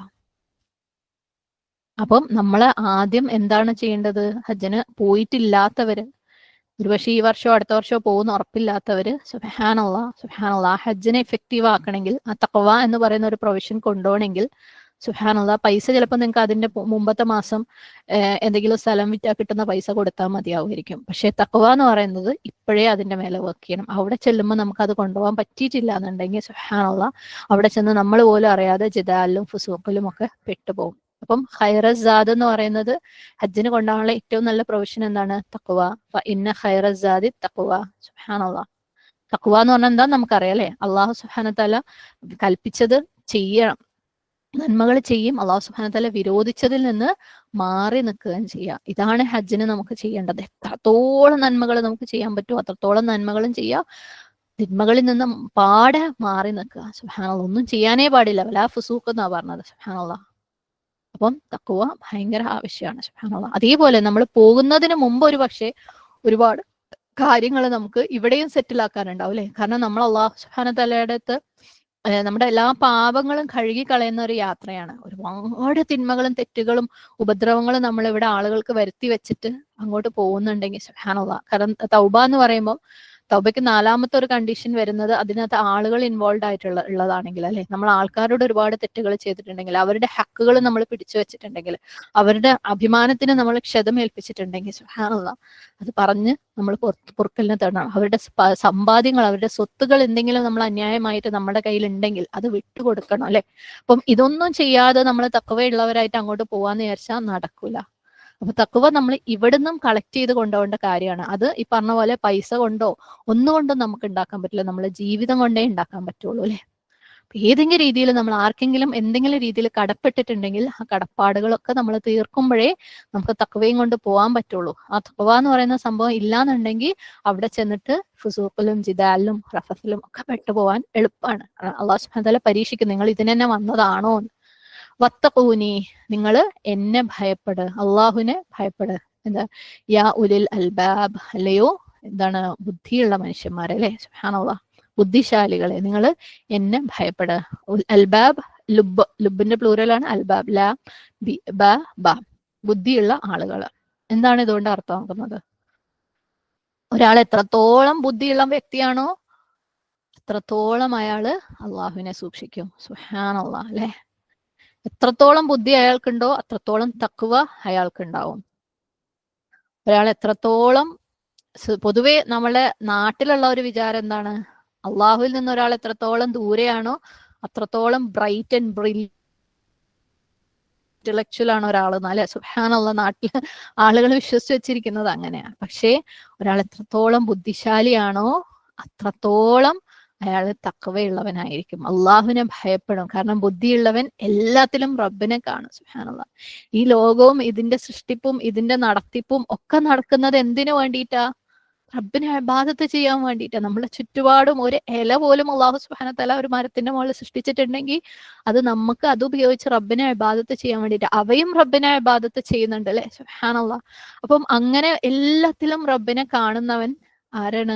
ബുദ്ധിയുള്ളവനാ. അപ്പം അവൻ എന്താക്കും? എല്ലാം കൊണ്ടും അള്ളാഹുവിന് സൂക്ഷ്മത കാണിക്കും. അപ്പൊ നമുക്കൊക്കെ ശരിക്കും അള്ളാഹു സുബ്ഹാനഹു വ തആലയുടെ അടുത്ത് സൂക്ഷ്മത മുഴുവൻ അങ്ങോട്ട് കാണിക്കാൻ പറ്റുന്നില്ല അല്ലെ? നമ്മുടെയൊക്കെ ബുദ്ധി ഇനിയും വളരാനുണ്ട്. അള്ളാഹു സുബ്ഹാനഹു വ തആല ശരിക്കും അള്ളാഹു അഡ്രസ് ചെയ്യുന്ന യാ ഉലുൽ അൽബാബിൽ പെടുത്തട്ടെ നമ്മളെല്ലാവരെയും. അത് അള്ളാഹുവിനെ എല്ലാ അർത്ഥത്തിലും ഭയപ്പെട്ട് ജീവിക്കുന്ന, അള്ളാഹുവിനെ സൂക്ഷിച്ച് ജീവിക്കുന്ന ബുദ്ധിയുള്ള ആൾക്കാരുടെ കൂട്ടത്തിൽ അള്ളാഹു സുബ്ഹാനഹു വ തആല ഉൾപ്പെടുത്തുമാറട്ടെ. എത്രത്തോളം നമ്മൾ അള്ളാഹുവിനെ മനസ്സിലാക്കാനും അള്ളാഹുവിനെ ഭയപ്പെട്ട് ജീവിക്കാനും ശ്രമിക്കുന്നു, അത്രത്തോളം നമ്മളുടെ ബുദ്ധി വളരുക തന്നെ ചെയ്യും. സുബ്ഹാനല്ലാഹ്. പണ്ഡിതന്മാര് പറഞ്ഞിട്ടുള്ളത് വതസവ്വദു ഫഇന്ന ഖൈറ സാദി തഖ്വ എന്നുള്ള ഈ ഒരു ഭാഗം സുബ്ഹാനല്ലാഹ് യമനിലുള്ള ആളുകളെ ഉദ്ദേശിച്ച് ഇറക്കിയിട്ടുള്ളതാണ്. ഓക്കെ, യമനികള് അവര് ഹജ്ജിന് പോകുമ്പോൾ അവരൊന്നും എടുക്കൂലായിരുന്നു. സുബ്ഹാനല്ലാഹ്. അവരുടെ ആവശ്യ വസ്തുക്കൾ, വിഭവങ്ങൾ അല്ലെ, നമുക്ക് ജീവിക്കാൻ ആവശ്യമുള്ള വസ്ത്രം, ഭക്ഷണം അല്ലെ, അതുപോലെയുള്ള കാര്യങ്ങളൊക്കെ നമ്മൾ ഹജ്ജിന് പോകുമ്പോൾ അങ്ങനെ പലതും കൊണ്ടാ പോണത്. അപ്പം അവരെന്ത് ചെയ്യുന്നു വെച്ചാൽ ഇതൊന്നും എടുക്കാണ്ട് നമ്മൾ അള്ളാഹുല് തവക്കുൽ ചെയ്യുന്നു എന്ന് പറഞ്ഞിട്ട് അങ്ങോട്ട് പോകും. അള്ളാഹ് നമ്മളെ നോക്കിക്കോളും. സുബ്ഹാനല്ലാഹ്. അവിടെ എത്തുമ്പം അവർക്ക് ആവശ്യമുള്ള പലതും ഇല്ലാണ്ട് അവര് ആൾക്കാരെടുത്ത് ബെഗ് ചെയ്യാൻ തുടങ്ങും. കുറച്ച് ഫുഡ് അല്ലെ, കുറച്ച് പൈസ. അവര് അഭിമാനത്തോടു കൂടി പറയുന്നത് ഞങ്ങൾ മുത്തവക്കിലൂനാണ്, ഞങ്ങൾ അള്ളാഹുൽ കംപ്ലീറ്റ് തവക്കുൽ ചെയ്തിട്ട് വരുന്ന ആൾക്കാരാണ്. എന്നിട്ട് അവരൊന്നും കൊണ്ടുവരാതെ വരും. സുബ്ഹാനല്ലാഹ്. അപ്പം ഈ ഒരു ഭാഗം വതസവ്വദു, നിങ്ങൾക്ക് വേണ്ടത്, നിങ്ങളുടെ ആവശ്യമുള്ള കാര്യങ്ങള് ആവശ്യത്തിന് അത്ര എന്ന് വെച്ചാൽ അത് മാത്രം ഇതാക്കാൻ വേണ്ടിയിട്ട് നിങ്ങൾ ബിസി ആവലല്ല. ഹജ്ജിന് പോകുന്നതിന് മുമ്പ് നിങ്ങൾക്ക് ആവശ്യമുള്ളത് അത്രയും നിങ്ങൾ എടുത്തോളാം. അപ്പം നിങ്ങൾക്ക് അവിടെ ചെന്ന് കഴിഞ്ഞാൽ മറ്റുള്ളവരുടെ അടുത്ത് അതിന്റെ പിന്നാലെ പോകേണ്ടി വരില്ല അല്ലെ? പക്ഷേ ആവശ്യമുള്ളതൊക്കെ എടുക്കുമ്പോൾ നിങ്ങൾ എന്താക്കണം? തഖ്വയുടെ കാര്യത്തിൽ പ്രത്യേകം ശ്രദ്ധിക്കണം. അതാണ് ഏറ്റവും ആവശ്യമുള്ള വിഭവം. അതില്ലാണ്ട് നിങ്ങൾ ഈ പറഞ്ഞത് എന്തും എത്ര അധികം കൊണ്ടുപോയിട്ടും യാതൊരു കാര്യവുമില്ല. സുബ്ഹാനല്ലാഹ്. പക്ഷെ പലരും അല്ലേ അത് ശ്രദ്ധിക്കൂല, ചിന്തിക്കൂല. മറ്റുള്ളവർ പറഞ്ഞ ചിലപ്പോൾ എന്തെങ്കിലും കുറച്ച് സാധനങ്ങൾ എടുത്തു വെച്ചിട്ടുണ്ടാവും. പക്ഷെ അവനവനൊക്കെ എനിക്ക് ഇന്ന പ്രയാസം അവിടെ ചെല്ലുമ്പോൾ വരും, ഇന്ന രോഗം വരും, അതിന് മരുന്നില്ല എന്ന് ചിന്തിക്കുന്നുണ്ടാവില്ല. എന്നിട്ട് അവിടെ ചെന്നിട്ട് മറ്റുള്ളവരെ നോക്കിയിട്ട് അല്ലാഹ് ഓരോരുത്തർ ചോദിച്ചാലോ, ഇവരടുത്ത് ചോദിച്ചാലോ അല്ലെ? സുബ്ഹാനല്ലാഹ്. അവർക്കും പ്രയാസമാവും. സുബ്ഹാനല്ലാഹ്. ആൾക്കാരെ ഡിപ്പെൻഡ് ചെയ്യുമ്പോൾ ആൾക്കാർക്കും പ്രയാസമാണ്, നമുക്കും പ്രയാസമാണ്. കാരണം എല്ലാവരും തിരക്കിലാണ്, എല്ലാവരും ഇബാദത്തിന്റെ തിരക്കിലാണ്. എല്ലാവരും, ഓരോ വ്യക്തിയും അവനവന് വേണ്ട കാര്യങ്ങൾ അവനവൻ കളക്ട് ചെയ്യുക. അതിനേക്കാളും ഒക്കെ ഇമ്പോർട്ടന്റ് ആണ് തഖ്വ. സുബ്ഹാനല്ലാഹ്. അപ്പം അള്ളാഹു സുബ്ഹാനഹു വ തആല ഇതുവരെ ഹജ്ജിന് പോവാൻ തൗഫീഖ് തന്നിട്ടില്ലാത്ത, ഒരു പക്ഷേ ഇനി ഈ വർഷമോ ഇനിയുള്ള വർഷങ്ങളിലോ പോകാൻ അള്ളാഹു സുബ്ഹാനഹു വ തആലയുടെ തൗഫീഖിന് വേണ്ടി ദുആ ചെയ്യുന്ന ആളുകൾ ഈ ഒരു കാര്യത്തിൽ സമാധാനിക്കുക, സന്തോഷിക്കുക. നമുക്ക് തഖ്വ ഉണ്ടാക്കാൻ വേണ്ടിയിട്ട് അള്ളാഹു കുറച്ച് സമയം കൂടെ തന്നിട്ടുണ്ടെന്ന്. അപ്പം ഇനി അങ്ങോട്ട് നമ്മളുടെ ഓരോ ദിവസങ്ങളും ഓരോ സമയങ്ങളും നമുക്ക് തഖ്വ നഷ്ടപ്പെടുമ്പോൾ, നമ്മൾ തെറ്റുകൾ ചെന്നപ്പെടുമ്പോൾ നമ്മൾ നമ്മളോട് തന്നെ ചോദിക്കുക, എനിക്ക് പോകുമ്പോൾ ഈ ഒരു വിഭവം കൊണ്ട് പോകണ്ടേ അല്ലെ? ഹജ്ജിന് പോകുമ്പോൾ തഖ്വയും കൊണ്ട് പോകണ്ടേ? അതിന് ഞാൻ ഇപ്പോഴേ പ്രാക്ടീസ് ചെയ്യണ്ടേ? അത് തൽക്കാലം ഒരു മാസം കൊണ്ട് ഉണ്ടാക്കാൻ പറ്റുന്നതാണോ? സ്വത്ത് കിട്ടുന്ന പോലെ അല്ലെ, പൈസ കിട്ടിയിട്ട് അത് അടച്ചാൽ തീരുന്ന പ്രശ്നമാണോ? അല്ലെങ്കിൽ പോകുമ്പോൾ ഡ്രസ്സ് വാങ്ങി ബാഗിൽ വെക്കുന്ന പോലെ എളുപ്പമുള്ള കാര്യമാണോ? അല്ല. അപ്പൊ തഖ്വ എന്ന് പറയുന്നത് ഇപ്പോഴേ ഉണ്ടാക്കിയിട്ട് കൊണ്ടുപോകണം. അപ്പൊ അതിന്റെ മുകളിൽ ഫോക്കസ് ചെയ്യാൻ അള്ളാഹു സുബ്ഹാനഹു വ തആല സമയം തന്നതാണെന്ന് അല്ലെ? അൽഹംദുലില്ലാഹ്. നമുക്ക് പോസിറ്റീവായിട്ട് എടുത്തിട്ട് നമുക്ക് ദുആ ചെയ്യാം. ഏറ്റവും ഹൈറായിട്ടുള്ള ഹജ്ജ് അള്ളാഹു സുബ്ഹാനഹു വ തആല നമുക്ക് എല്ലാവർക്കും തരട്ടെ. ആ തഖ്വ കൊണ്ട് പോകാനുള്ള തൗഫീഖ് റബ്ബ് എല്ലാവർക്കും തരട്ടെ. ആമീൻ. اللهم إني عبدك ابن عبدك ابن أمتك ناصيتي بيدك ماض في حكمك عدل في قضاؤك أسألك بكل اسم هو لك سميت به نفسك أو أنزلته في كتابك أو علمته أحدا من خلقك أو استأثرت به في علم الغيب عندك أن تجعل القرآن ربيع قلبي ونور صدري وجلاء حزني وذهاب همي. اللهم إني أعوذ بك من علم لا ينفع ومن قلب لا يخشع ومن نفس لا تشبع ومن دعوة لا يستجاب لها. اللهم أرنا الحق حقا وارزقنا اتباعه وأرنا الباطل باطلا وارزقنا اجتنابه. ربنا اغفر لنا ولوالدينا وللمؤمنين يوم يقوم الحساب. اللهم اغفر للمسلمين والمسلمات والمؤمنين والمؤمنات الأحياء منهم والأموات.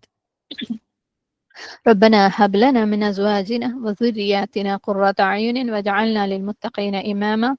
ربنا لا تزغ قلوبنا بعد إذ هديتنا وهب لنا من لدنك رحمة إنك أنت الوهاب. ربنا آتنا في الدنيا حسنة وفي الآخرة حسنة وقنا عذاب النار. ربنا تقبل منا إنك أنت السميع العليم وتب علينا إنك أنت التواب الرحيم. أقول قولي هذا واستغفر الله لي ولكم ولسائر المسلمين فاستغفره إنه هو الغفور الرحيم. وآخر دعوانا أن الحمد لله رب العالمين. السلام عليكم ورحمة الله وبركاته.